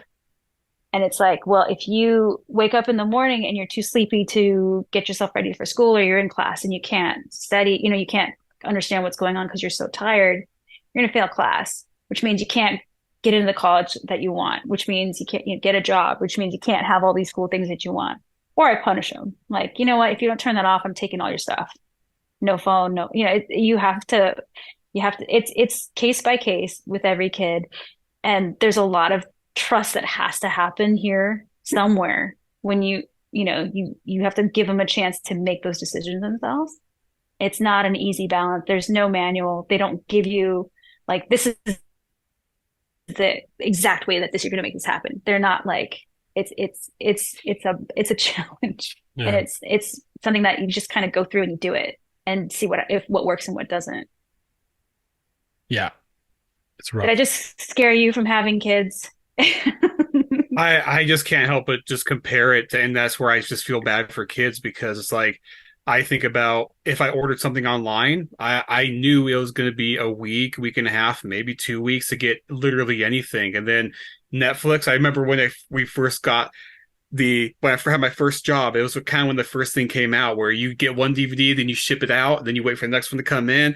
Everything was slower paced. I didn't feel like I was being bombarded with everything. But today it's like on my TV, I have 10 apps that are like, hey, we have this show, we have this show, we have this show. Well, there you have Steam for games now. So every couple of days, some new game comes out. I was like, oh man, that looks good, that looks good. And then I just feel like I already know I don't have good self moderation, but I'm like, man, if I was a kid, I would love it, but it would just hurt me. I feel like it would be a detriment to myself, but I don't know. Maybe every generation does have the same kind of things that I just can't think of, but I just No, we can't think do of have anything that was so addicting to me as growing up. Well, anyway, I'll stop there.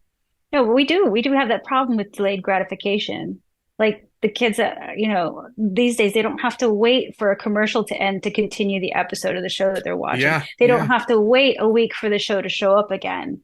They don't have to show up in front of the TV at a specific time every week to watch it. They can just Yeah. watch it right now. Yeah. And that's yeah. part of the problem. Go to the And bathroom what at is commercials. right? That's when you went to the bathroom, got a snack, sat down comfortably, and made sure that you were going to stay put for the next 5 minutes of the episode. I don't know. And if you Um, missed it, you missed it. There was no yeah, like you didn't know when the rerun was going to be. Like you didn't have you TV, may not have like had a VCR DVR, to record. DVR, or none of that shit. Oh, You me, couldn't I'm record dating it. myself. I said VCR. No, no, I know exactly what you mean. But like when you're watching a show, you don't really. I mean, like, I would normally wouldn't. And this is something really important. I wouldn't videotape it, like record it, But Mhm. like if you missed a show, like you're out with your family and you're trying to get home to watch the show, and you miss it, it's like when am I going to watch that show again? Like when am I going to watch Right. that episode again? Oh, There was no way to figure that out. my mom used to watch soap operas. So if someone messed with her tape or it ran out, she did not get to see that episode. Yeah, And they it's don't funny rerun that because at all. if you look at the episodes of soap operas, they're meant to slowly play through a story so badly that if you missed it and you showed up like 2 days later, you would still know what was happening in that very Oh, is that a moment. fact? Hmm. Yeah, it's really they play it in the break room all the time. I'm like, oh my God, they're still talking about this. Yeah, it's bad. But yeah, I We mean, had remember it was harder to set up something to record a show or to erase it. So, you made sure that you made the time to dedicate to all those things. And now they just get it whenever they want. And it's part of that whole thing where the thing that they'll most be afraid of is inconvenience instead mm, of like actually attaining the thing that they want by positioning themselves in a place where they can get it. They just get it. And that's scary. That's scary because how are they going to navigate? Oh, we've already seen it at work. How do they navigate through hard situations? They don't. They just drop it off and say, I can't figure this out. Days of our yeah. lives. It's the days of our lives. We had two collections. We had a VHS tape full of Goosebumps and a VHS tape full of Dukes of Hazzard. Oh man, those are good. We had it was just, and then you grab the wrong tape and you record over something else. You're like, no, whatever it No. was, it's ruined now. Oh my gosh!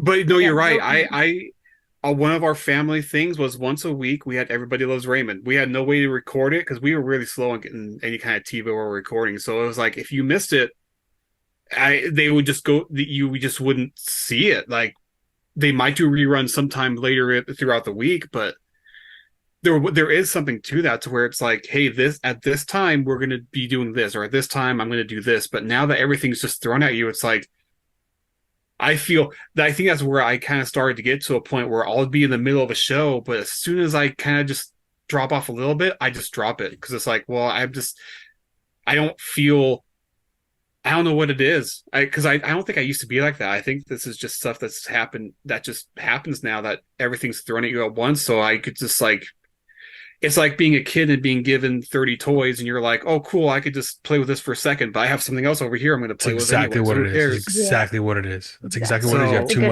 too analogy. much at one time. yeah, Are you okay? If we were in the Fallout situation, are you the kind of person who would have wanted to go into the vault? Or do you think that you could survive on the surface? I would be a great ignorant dweller. What I would be the is it called? best. I would be the best dweller that was just, this is a great life. I can't wait to save the world. And If you, but they, being ignorant, yes. But if you were, let's say, Rose or Hank, knowing that there are people on the surface, would you want to stay in the vault to keep them out, or would you want to try to venture out and, start the world up again? Because that's eventually what they're trying to do, right? Is to restart the world, which is why they're trying to protect what they have now. And that's the lie. They're not actually going to want to go to the surface, is what they're making it sound like with the dwellers that are completely ignorant. what I was thinking when we were talking earlier, but I forgot, but as you know, Vault was a Vault 4. Mm, I can't, the whole ritual thing was weird, yeah, but that was a cult thing. it was a cult thing, but so do we know for sure that they were like just trying to help? They were just trying. But they were still in the vault. They're just bringing people in to be kind of like, yeah, you can kind of do what you want. We're just trying to chat because they were trying to. It seemed like they were trying to integrate with the outside world as being in the vault. So it seems like aside from the weird cult thing, they were on a trajectory that's kind of like, well, we could start figuring something out. Yeah, I don't understand where that whole weird like whole thing Ritual in the thing. end. Yeah, the ritual thing. I don't understand where that comes in, but you know, um, it's like every vault was an experiment in, and like they talked about that too with the other areas of the world that they were going to sell the vaults to or have them like create their little. They sat down in a conference and talked about what they would want to do in each of the vaults of their own that they would get and like performing these experiments and trying to see what works and what not. So I'm trying to figure out what the first three vaults, 30, was it 31 through 33, what they were trying to accomplish and what's really going on there. And with four, I get it. Yeah, they were trying to integrate and get back onto the surface. I thought that initially, and this is, best laid plans, this is where like, where you start off with an idea, but who's got the keys to the car, who's running the show, Right. and what are they actually trying to do? And then if the next person who gets to drive the car is actually trying to do the same thing, or if they misunderstood what the whole the reason for doing these experiments was about. So I'm interested in seeing what the motivation was behind all of the vaults, like with those experiments. What's the experiment that's behind all of them? So did it turn out to be kind of like it? Am I right to think that pretty much all the vaults were the higher ups, like the wealthy or higher up government top tier people Yep. being, I don't know if it was cloned or just being pretty Unfrozen. much being unfrozen and being given, hey, this is your world and It's this is exactly your what it is. world It's and this exactly is what your it is. world. So you all get to figure it out yourselves You're gonna and be everyone safe. else is, You're gonna be and safe. you get your own guinea pigs to figure out what you want to do with them, basically. Mhm. So every vault has a manager that was back from pre-bomb. Is that right? I Yes. think so. That's the Okay. storyline in the game as well. And every like I was telling Belinda, I don't know if you know Brent, like by playing the game, I don't think you didn't dig too deep into any of the games, so probably didn't know, but every vault has a story. And as a lone ranger or a lone roamer, whatever you call it, lone walker, I'm fucking up the name. Wanderer or something. Yeah. Lone Wanderer. That's what it was. As a lone wanderer, that's what the main protagonist is called. You are basically, when you go into these vaults, they're abandoned, but you learn their stories. Like there's one vault that has like 100 girls and one guy. And what would Mm. happen? Let's just make it happen. And then there's another vault with 100 guys and one girl. And it's just what's going to happen. And like you read what happens in the story.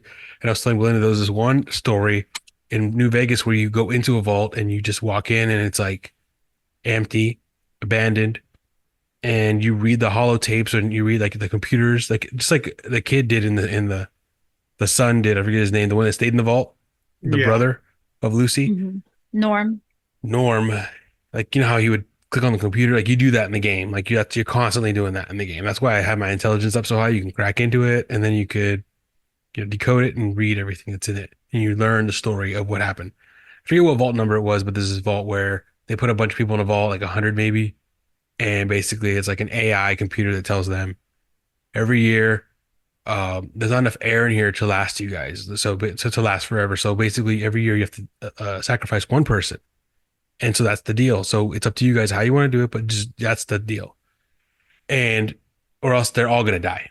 They're gonna cut off all the oxygen, the computer's gonna cut it off, and then they're all gonna die. Or unless they pick one person to sacrifice. And they ended up determining on their own, they get like a board of people and they end up like 12, 10 people to figure out, okay, here's what we're gonna do. Every year we nominate one person as the president. They become the president, and for 1 year they can be the president, but after that year they have to sacrifice themselves so we can all live. And that's the deal. And these 10, 12 people determine every year who becomes. Like it's a raffle. It's a raffle, but they pick certain people for certain reasons. Ends up being the situation eventually where, it goes on for years and then they end up getting one of them ends up basically all 10 of them end up basically telling this girl if they don't do sexual acts for them, they're going to nominate her husband. And so she does these sexual acts. Turns out they nominate the husband anyway as a joke, like haha, you know. And she gets so upset, she just revolts and just goes against the whole, like gets a bunch of people together and goes against these 10 people. And there's a war inside the vault where a lot of people die. Many people die. Almost all of them die. And there's only two people left. And they're by themselves and there's blood and they're just like sad and lonely. And the computer comes around after a year and says, hey, pick somebody. You have to pick one person. And both of them are the only two people. So like, no, we're not going to do it. They're mad. No, we're not going to do it. Frustrated. And the computer goes, congratulations, you win. Like you could have done that in the first place. Like we just wanted to see how you guys would act. And if you would have said it in the first place, they would all live still.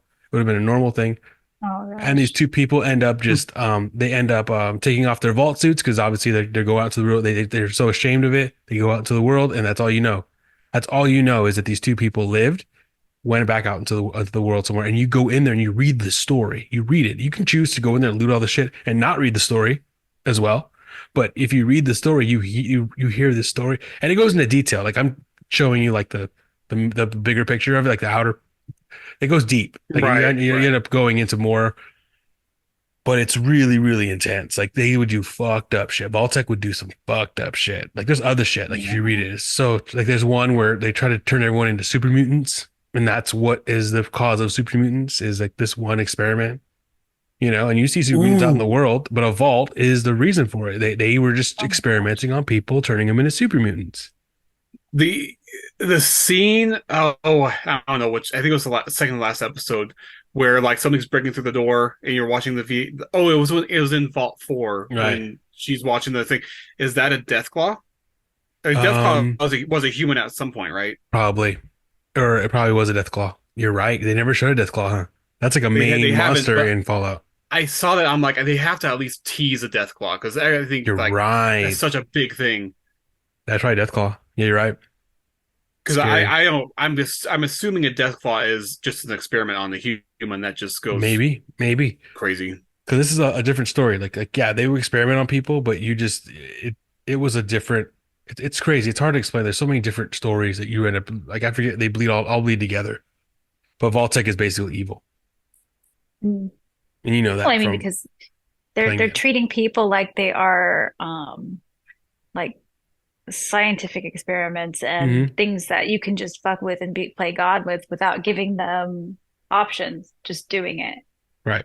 And so, I mean, most of what they were doing in the vaults was like social experimentation, but some of it was actual like Yeah. medical scientific Hmm. experimentation. And that sucks because those people were never given the choice to choose, do you want to, participate in this or not?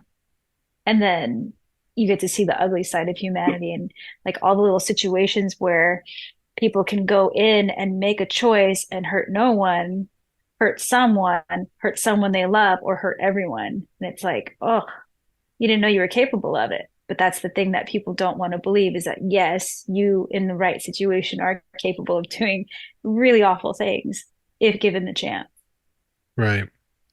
The only one that wasn't bad was Vault 76, supposedly, according to the game, because that's what the game's about. It's about Vault 76 is the only online Fallout game, and it's basically the premise of it is the bombs drop, you go in the vault, the bombs drop, and then you come out 25 years later, and that's the story. Like you are that's the mission. You go out. So basically, like if we all were to play together online, that's our story. We go out and then you can play with each other online. Like it's just instant. Uh, It's you just get out and you're trying to, and that's that was like what Brent mentioned earlier, how it was such a bomb in the beginning. What happened was when it first launched, that was the premise. That was the only premise where you get out the vault. It's 25 years later, so basically you are building the town. So it's like you literally are like, there's nothing. And the world is so plain, there's nothing. There was no NPCs. Anyone you saw, it was another player. And it was so fucking boring. And so they're like, well, we can't do this. So Yeah. after a couple of years, they actually made it like the original Fallouts where there's towns and there's NPCs, there's people you talk to. I don't know if you know Jay and Silent Bob. Anyone know Jay oh and Silent yeah. Bob? Yeah. Yeah. Oh So, yeah. in Fallout 76, when you first play it, the first town you go to, you like that's the only town nearby where you come out the vault. Jay is a ghoul who's like a Oh, bartender, and you meet him. oh my It's Jay's voice from Jay and Silent Bob. He oh is the gosh, he's ghoul, and so it's so funny. funny because he's so recognizable. The first time you hear him, you're like, okay, it's Jay. Like you just know. It's crazy how he's such a good actor now, but back then he wasn't that great of an actor. But even so, like I watched Mallrats, which was such a like you can see some pretty bad acting in that, but I think he was one of my favorite characters. Just like from the very first shot you get him in where he's dancing in front of a pet store. Yeah, Kitty, kitty, kitty. Oh my yeah. gosh. Yeah, I just because of you were talking about that. I just saw that movie the other day. That movie's He's so, hilarious. so funny. Yeah, but Telling you that one guy was high the whole time. That's why he yeah. What talks was his weird. name? I forget Yeah, his name. That guy. can't remember. He was like the lead boy too. Yeah, he was in like a Like, lot of movies back then. mm, He had a brother, a twin brother. yeah, yeah. I thought Um, it was Marsden something or other, but I think I'm no, wrong.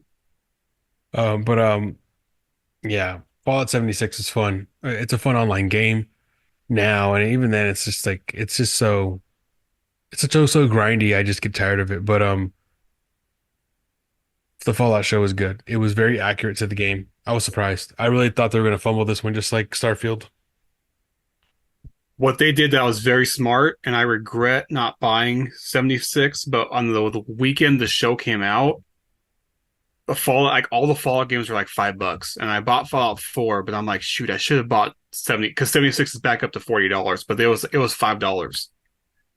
And I'm like, man, that was the smart thing to do. What would you play it But on? now I have it on Steam. PC? Yeah, PC. But yeah, like for $5, I'm like, I should have just got it just to have it because I'll, get to it at some point. It's fun, but because it's basically an online game. There's no pausing. There's no VATs. I mean, there is a VAT system because Hmm. VATs is originally it freezes time, like you just freeze. Yeah, But yeah, this new VAT system is basically everything's in real time. It's the same thing, but just in real time. So like you have to really decide, are you gonna make this shot or not? Because this guy's running. You know what I mean? yeah. Like so the percentages are change are the percentages are constantly changing in front of you. And then it's the same thing where it's like it's the guy's running away and your action points are going down. So they gotta do this now. Like you're running out of points. So it's like everything's just more like it, and like even another thing that Fallout 3 and 4, all the Fallouts have except for 76 can't have it, is Psycho. Psycho is a um it's a drug you take where it slows down time in real time. Like it's like Matrix turns into Matrix mode.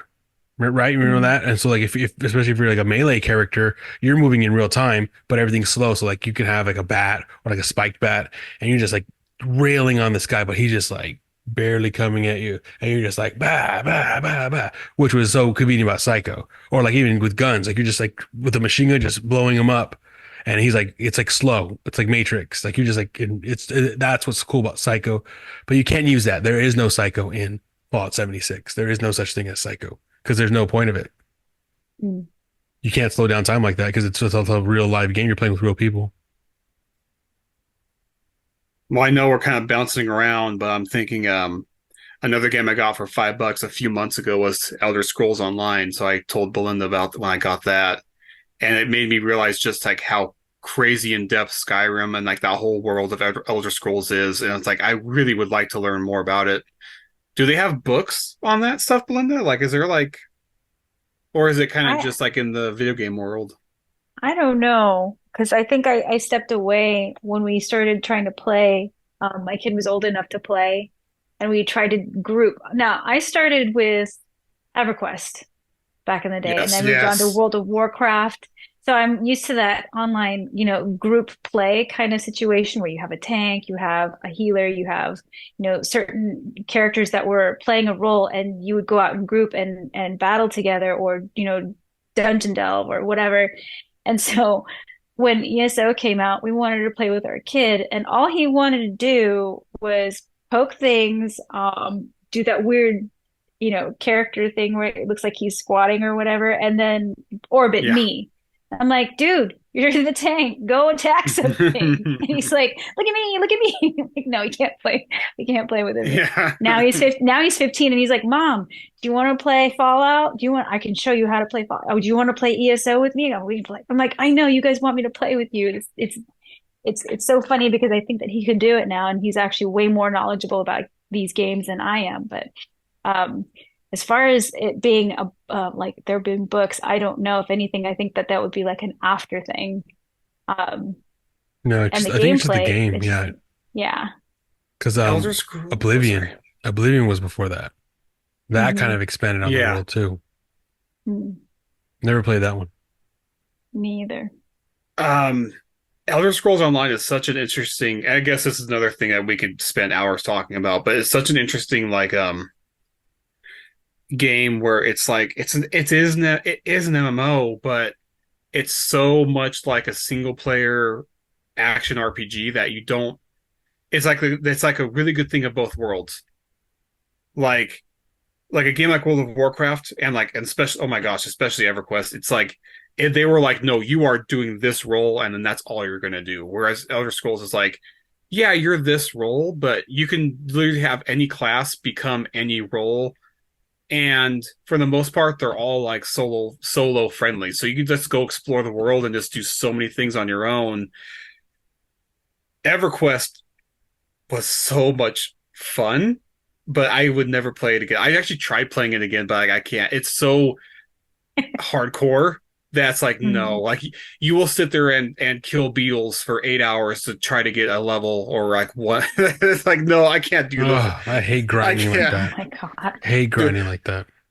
Oh, that's I all used to know games people who would were. alter their sleep patterns just so they can wait for a specific drop at a specific time in the day. I'm like, I can't do those raids anymore. I can't. I just Hmm. can't. Oh, like JJ, like I mean, you might know already about this, but like EverQuest was one of those games where it predates instances. So if there was like a raid that you wanted to do, you and your group had to be the first one there, and you would have other guilds or like groups of people who would like you may have to pay because you need to get to that boss. Otherwise, they'll go and take it from you. Like it was seriously that nuts. Like you had to be like there's like one boss and that was it. And whoever the first guild was to get it gets it. And then it would spawn maybe once a day or something.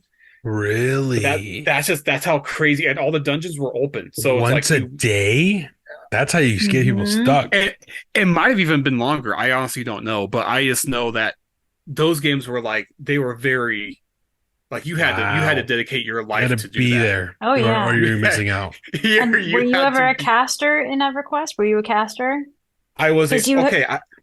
Sorry. because if you I were a caster in the beginning, in order to re-energize your mana, you had to open up a spell book. So your screen was just a spell book the whole time. And you'd yeah. stare, what the hell? I can't even see what's going. I could get Dude. hit any second now by a mob that's walking by, and then my meditation would end, and I wouldn't have seen it coming, you So know. I was a halfling druid, Oh. and it was great because I could be invisible and you get a speed boost as a wolf. So even though there was no map in the game, I had to go. I used my instruction book because it gave you like a just a small little map of where like the major things were. And it I would think it's annoying now because I was just giving Starfield crap for not having a map because nowadays I would be upset, but back then I was following roads and using signposts to find different cities because there was absolutely no other way of indicating where you were or where you were going. And so I would Mhm. spend hours just trying to find, but it was so much fun. But I think it's just because I didn't know how good things would get. But at the time, I was like, this was like my adventure was literally an adventure. Like I had to go find where these things were. Well, But like now, if you die in a game, you respawn at a certain point, right? With all of your yeah, stuff. Did you ever have to do corpse retrieval in EverQuest? Oh my God. What if your body fell off a cliff? How do you get your stuff back? Just like and you, DJ's previous example. How do you get your own stuff back? Oh my and you God. and you down level. You would down level if you just leveled and died. Oh my gosh. Sometimes you would have to drag your corpse to get to a safe spot to loot yourself. Oh my God. That was such a What pain. what year was this? I don't remember. It had to be in the early 2000s. Because I only started playing because I started dating my husband and I wanted to fit into his world, and a lot of the communication would only happen in game. We would sit on computers side by side, and I'd say something, and he just wouldn't be able to respond to me, so I'd type it in text, "Hey!" He goes, "Oh, I didn't know you were talking Oh to me." wow. Okay, yeah, it was bad. We lived in PB and didn't see daylight. It Wow. was fun. Yeah. I will say I miss LAN parties. That was a fun time. I What missed was out it? on that. LAN Like parties. just everyone brings a Mm. computer over and you go on Counter Strike or Oh, whatever and just play all night. You go. My friend moved in high school. He moved to Alpine, which was kind of close to like Carl's Jr. So we would just go there. The first time I called out for my job was at Vaughn's, was because I was like, you know what? I'm gonna stay here all day and just play Counter Strike or whatever. And we would just jump from game to game and be like, hey, you want to play this now? Yeah. Well, so we had like five of us over there just messing around. At a Carl's That was fun. Jr. or at a guy's house? Well, at his house, but we would just go Oh, make runs to Carl's Jr. gotcha, gotcha, gotcha, gotcha, because that gotcha. it was open like I think it was open 24/7. So it was just one of those things. You're like, man, that was a good time. We would I, have MTV, the music channel, just playing the whole time on the oh TV as we're my just doing gosh. other dude, that's MTV when so they cool. played music? back Oh when they actually played man. music. Yeah, yeah. Oh my Dude. gosh, those were the days. Yeah, I was never invited to any of those. I never had friends like that until like later on I found out like friends would do that. I'm like, no way, that'd been cool to do with you. But like I remember there's a buddy of mine who used to have back when the GameCube was out. It was only the GameCube. You know, that was like the newest Nintendo. And Mm. they would get like the splitter and you could do like Smash Brothers like times eight. So like eight people can play Oh Smash. If you get like the yeah. splitter, you stick it in or like it's a couple splitters maybe. I don't know what it was, but it was basically you could fit eight controllers up and play Smash or something like that. It was GameCube, I believe. And I think so. yeah, they would get together and they would just like that's all they would do. They'd order pizza and they would just fucking I was never cool enough to be invited. No, it was one of my girlfriend's younger at the time, younger brother.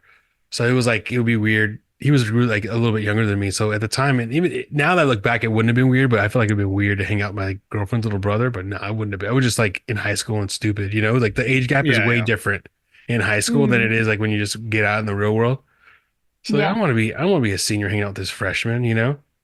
But but it was like that's what we kind of me and him related on was video games, and he used to do that with his friends. I remember that was kind of like a LAN party, but like for like just people who had Nintendos, maybe. I won't say kids, but yeah, maybe. But Yeah, yeah, that yeah. would have been that's something I'd still do. Like they do that at bars now. They do like Mario Kart and Smash Brothers at bars, like a Mario Kart night, where they just everyone gets together and they just play fucking at the bar.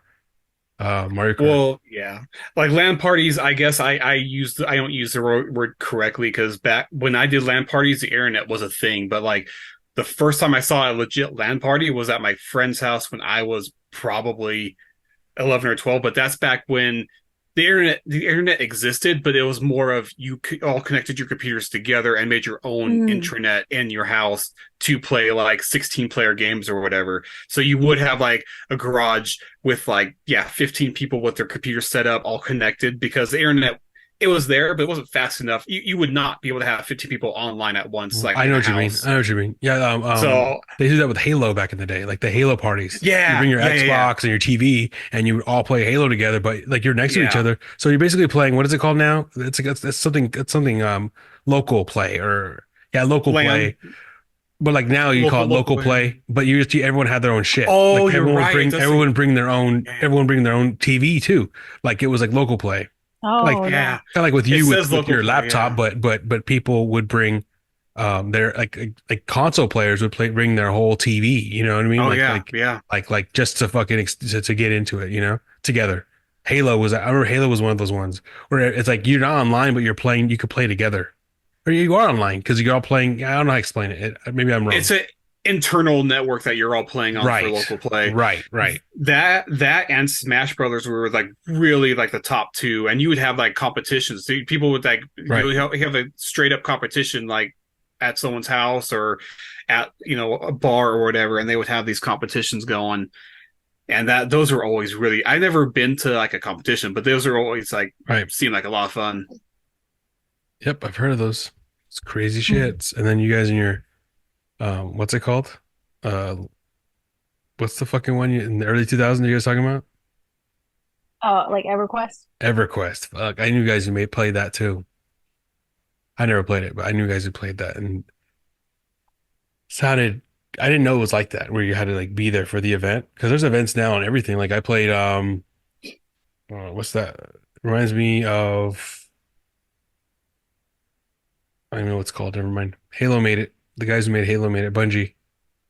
Destiny. Oh, Destiny Yeah, 2 I or played Destiny. Destiny 2. I played Destiny and Destiny 2, and it sounds like that. Like they would do raids every hour. So it's like you always were ready. Like, oh, okay, if I missed it, I'm gonna wait a little bit, and it was easy. But I couldn't imagine waiting a whole fucking day. And then if someone did it before you, you couldn't do it again. That's so dumb. Right. That's how Yeah. crazy the internet was back then. It was so lame. Well, I It, mean, So simple. It was so simple. it was so different. And it's weird to say, but it really was so different than it is today. I'm not saying better or yeah. worse. I'm just saying different. There are some things that are similar. Like I think the first time there was a Fortnite event that my kid had to miss that he really wanted to do. It's like I knew that he was somewhere he needed to he wanted to come home to be home for this Fortnite event. And if he didn't show up and log in time, you wouldn't be able to get in. So I remembered how bad I really wanted to do some event in EverQuest, and I didn't want him to suffer like that disappointment of, oh, I didn't get to go because I was just too late or, whatever. And it was really like, it was something I really wanted to do. So I, like the crazy, weird parent, got in the car, drove out to try to get him because whoever he was with didn't want to take him home yet. I'm like, I'll be there in a few minutes. We literally, my husband and I, got in the truck, drove to that park. Like, I am here. Get in the car. And he came running out, Mom, gets in the truck. I'm like, I am okay. And I had to prep him in the truck. We may not make it. So just so you know, we're trying so hard. And my husband was like, he had his foot slammed on the accelerator. He's like, we're gonna make it. We're gonna make it. And then I said, I left the TV on. It's on. It's ready for you to go. You just have to Oh, log yourself wow. in. I was trying to be the good mom because I know that You disappointment. I felt so bad. that's cool. That's going all out. That's awesome. And did he make it though? No, he did Ah, not. But but he knew that we knew what it meant to him. And so he was like, as it was prepping him on the way home, we may not make it, but I tried to set you up, bro. I tried to set you up. And he didn't make it. He was just like, okay. And that's how he knew, like, next time we're going to be home. No one's doing anything. We're going to have you home for the next event. And he kind of, he understood what that disappointment felt like, but he also learned to kind of just to let shine it on and let it go, and then try not to make it mean that much next time. It's a And it was learning kind of cool that we, experience. It's a learning yeah, experience for sure. That's crazy that you really went all out to try to help him do that. That's funny. because we were gamers. We know what that was like. It was like, Right. I'm like, he's young. Do you think he can handle this kind of disappointment? And my husband's like, yeah, I hear you. I'm like, then let's go. Let's go. And my friends didn't get it because they didn't realize it was a one-time event, that it's going to be like if they have another, oh, they have events all the time. Yeah, but it's not the same as the one that he's missed and that he was really looking forward to. And he really asked you if he could be home by this time and you guys didn't want to take him home. And you didn't, you know what I mean? It was just like this whole thing. And I was like, I understand that they didn't get it, so I don't blame them for it. But now that they get it, they would never do that to their kid. You know what I mean? Right, Or right, or to right. him again. And it's just like, we didn't know it was so important. I'm like, yeah. So that's another thing. Am I setting him up as one of those, those kids that has to have his way by doing something like that? I Well, don't think so. mm, No, it's up to you as a because parent to determine what is, I feel like, right. what is more important, and your gamer family. My parents weren't, they didn't understand. But and they Hmm. would I understand I didn't understand as a kid, but now as an adult with perspective, I understand why they wouldn't. Like they would be like if I was in that same situation as your son, and my parents would never put, Mm-mm. no, oh bad, oh well, they don't understand it. At the time, I would have felt like it was like the worst thing, right? But now in perspective, oh, they just didn't know. They Yeah. weren't, it's not important to them because they don't understand or whatever. Yeah. Um, and it Not isn't. their world. And like it is for me, like as a kid, there's things like that that happened where my parents would not understand, and then they would just, brush it off, but it was really important to me. And I really tried not to let that be like, okay, now with perspective, I make it as like they just didn't know, but it sucks. It does suck. Yeah. See, see, Yeah. JJ, we're kind of in the same age range in the sense of our parents. Our parents are older in the sense because I got the same thing. Like when the thing my parents couldn't, which I don't blame them for, but as a kid it was really frustrating. They didn't understand if I'm playing a game online, I cannot pause it. They would say, "Pause your game." Right. I can't. There's literally no pausing in this. And but to them, especially when they're growing up, everything was possible. Like you pause, you go do something. But I'm like, no, literally, like I'm online. Like I cannot Yeah. just like Yeah. walk There away. was no way of explaining to these people, yeah, how important this So No. was to you. Yeah. Yeah. so yeah, so it's interesting because I can see, like Belinda and your husband, like you guys get it. Like you get, okay, well, if he's in the Oh middle of a yeah. Fortnite game, there you can't just be like, hey, can you just come over here real quick? Like, well, okay, finish it up real quick, and then that's fine. Yeah. But Exactly. Oh yeah. when it comes to us, we're in that the age where our parents were older in the sense that they're like, no, we need you here right now. It's like, no, I can't. That's not Right. how it works. Right. Oh, this is a regular thing in my house because I'm one of those parents that I don't feel the need to walk over to his room to talk to him. So we're yelling at each other through the house. Most of the time he can't hear me, but I'll get close enough to where he can. I'm like, "Hey, I need you to do something." I can't. Why? I'm in a match. Okay, tell me when you're done. I'm like, this is Yeah, ridiculous That's yeah. what you're doing. awesome. That's awesome. Hell yeah. If my No, mom because just knew that, yeah, that grasped some of that concept, like, hey, you can't, no, I I for can't sure, pause. if I had a kid playing it, I'd be like, well, you better freaking win then. It's oh. like- And that's the thing that happened recently with the that kid that that kid that like won some competition and he was like the Fortnite champion. Mm-mm. He like made millions of dollars, a 16-year-old kid for winning this Fortnite championship. And Oh like my the God. parents were like those video of the parents like just hugging him like this is amazing. Like, yeah. And I was telling people like, dude, like imagine like as that kid was like 16, right? 10 years ago and he was 6 and he was like maybe like playing video games. Like imagine all the parents are like, "Oh, you're letting your kid play video games." You know, this kid just Hmm. just earned his family Oh my millions gosh. off a Right. competition I for Fortnite. I know that article because I read it, and a big selling point was they're comparing it because at the time I think there's some NASCAR championship, and so they were saying he won more than this NASCAR Yeah, champion yeah, over he won over a here lot of money for that kind Oh of my like whatever it because gosh. was. they compared it to NASCAR, and he's like, wow, he made more than that. Then And so, guess what? so Guess what? Guess what, guys? My Xbox and my PlayStation 5 has Fortnite loaded. My son's 4. Hey, it's ready. When he's ready, it's ready. It's ready for him to play Right. Fortnite. He's well, ready. His account how many made wins up. is he at? I'm just telling you, he's not ready yet. He's not there yet. But when he does, it's ready. It's there. It's there. And I let you know. I'll remember you guys when I leave Costco. Okay, and I become a fucking when we become millionaires. Okay. When you do, you're going to have another podcast because we're going to want to talk about it. Yeah. No. Yeah. For sure. For all of us, There's millionaire another I'm going to be talking status. whole about how jealous I am. I'm gonna be throwing millions at people. Here you go. Here you go. Here you go. I didn't there's earn it, another I but wish my parents believed in me.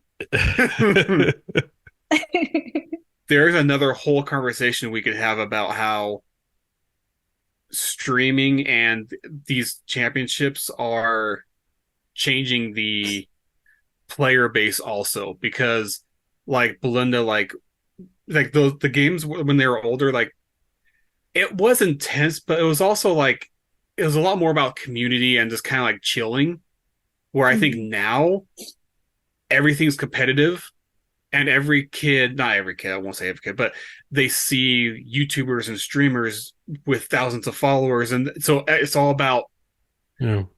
fame now. It used to be kids just wanted to be rich, but now they're like, no, I want to be like a YouTuber. I want to be so. Oh, So kids It's a real thing. nowadays It's a real thing, are but it's a real thing now.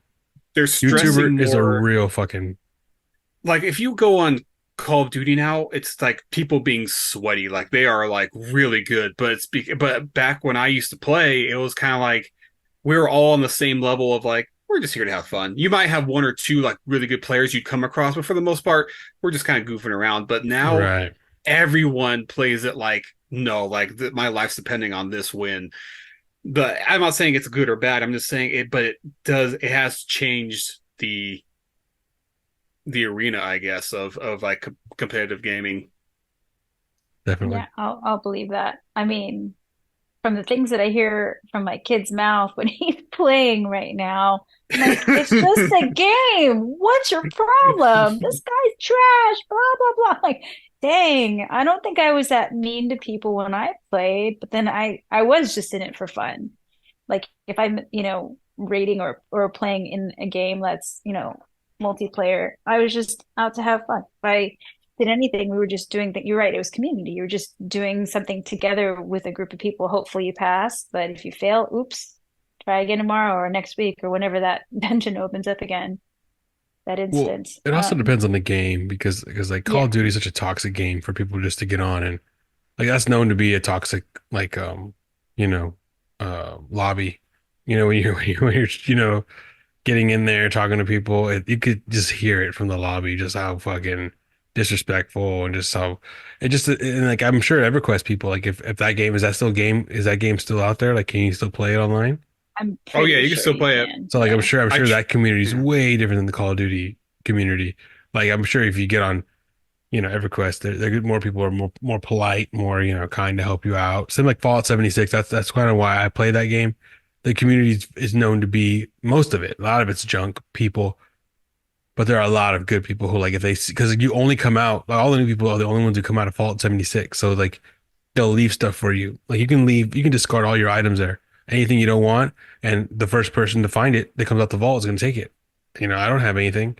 That's like such a like a normal thing. Like it's a place where people will just leave shit all the time. And if you see like a player with like 200 a level 200 and they see like a little level 3 player, they'll just give them shit. Here, have all this, have all this, have all this. You know, it was known for that, but I know Call of Duty is very known to be very toxic. I don't really play it that much. I used to, but not. I know they can be really like jerks and like a lot of people who are using a lot of racial slurs on that fucking site or on that fucking game. No, Call of Duty Mhm. is that and Counter-Strike. They've always had Right. that. Yeah. Yeah. But a good example is World of Warcraft. Like when the game first came out and what it is today are two completely different games. Because initially Really? it was, in my opinion, yes, it's like you had like the 40 like when we played like in class like when it first came out, everything was slower paced. When you got to level 60, you had a clear kind of progression of gear to get, but you would have 20 people up to 40 people raids, and Yeah. things weren't as difficult because you had so many people that it was more about just kind of having fun with 39 other people. You know what I mean? Where nowadays they push the mythic, they push like the higher tier raids, and then you get a lot more pressure on you to do X amount of DPS. Like, all you need to do is this much damage. Otherwise, this guild isn't going to take me with them to do this. It feels like it used to be more relaxed, where now it's been. I will say it's better now than it was the previous decade, but you just have a lot more pressure now that you didn't have back then. And I just know because I was trash, but I was still having fun back then. Now I'm trash and I can't do anything. I But remember being on raids with a guild leader who I knew personally, and he would two or three box. Do you know what that is? It's where you would have several yeah, characters on different computers with hotkeys, and you would just control like basically an entire group. But he would lead raids in all caps, mm, shouting orders and stuff. And he also took time to like show me how to be a better like whatever class I was, which was cool because I was just a casual gamer and like it's chaos. I don't know how anyone can lead a raid like that. It's just so many people. It's like trying in real life to meet up with 15 people and no one ever shows yeah. up on time. And, half the time you're saying something and the person that you're talking to isn't really listening. So they miss out on what they were supposed to do at what time. And yeah, if you remember Leroy Jenkins, I think I ended up being Leroy Jenkins in a moment, but not on purpose because I was asked to do something and I knew I wasn't skilled enough to accomplish the goal. I think I was supposed to walk by those eggs and not wake up the babies, and I woke them all up. And I'm like, train, No, possible ad. you can't. Fun. Can't Oh. you can't be too close to the eggs. There's a I path. didn't. I was a No, rogue. I no. thought my guild leader thought I could handle it. I told him I'm way too low level, and He's like, you can do this. I have faith in you. I'm like, no, I can't. And so I tried. Damn. Like, like pretend you don't know me. Here I go. There's a game by these people named you remember Left 4 Dead? They made a new game recently. Yeah, The people who what's that? You know the game of that game, Brent? I It's know it's Left it's 4 Dead. it's a newer game they made. Like in the last couple of years. But I remember George from work. Uh, we and him would play online, and I did that. We joined up to with two other people online, and it's a zombie game. So it's like we're trying to like do a mission while we're trying to be quiet, stay from and we're walking in this swampy area. Everyone's like crouching, walking through this swampy area. My ass is just walking normal, and there's birds on the fucking weeds, and they fly off, and all the zombies see that, and they run at us, and everybody was pissed. And George was like, "Why'd you do that? Why'd you do that? They hate us now." But that sounds like fun. It was so embarrassing. Like I was just like chomping the water, and they all ran at us. I forget what it's called. It's like Left 4 Dead. It sounds like Left 4 Dead, but it's not Left 4 Dead. But it's the same people who made Left 4 Dead. Mm. Um, yeah. So I think we should wrap this up. What do you guys think? Yeah. Okay. Thank you guys. But hey, good talks. Great talks. Thank you so much again for doing this. It was awesome. This is exactly what I was hoping because I was like, okay, we can't just talk about Fallout for a long time. So I'm glad that we talked about like everything else. That's so cool. I like that. I Just like didn't. being at work, we go off on tangents. Yes, that's how I'm glad it turned into that. Thank you guys so much for joining me today. Brent's Masters, Belinda. Appreciate you guys' time. Thanks for I'll- having us. No problem. I'll see you guys later. See you later. Thanks, guys. Have a good night. Have a good one. Good night. Good night.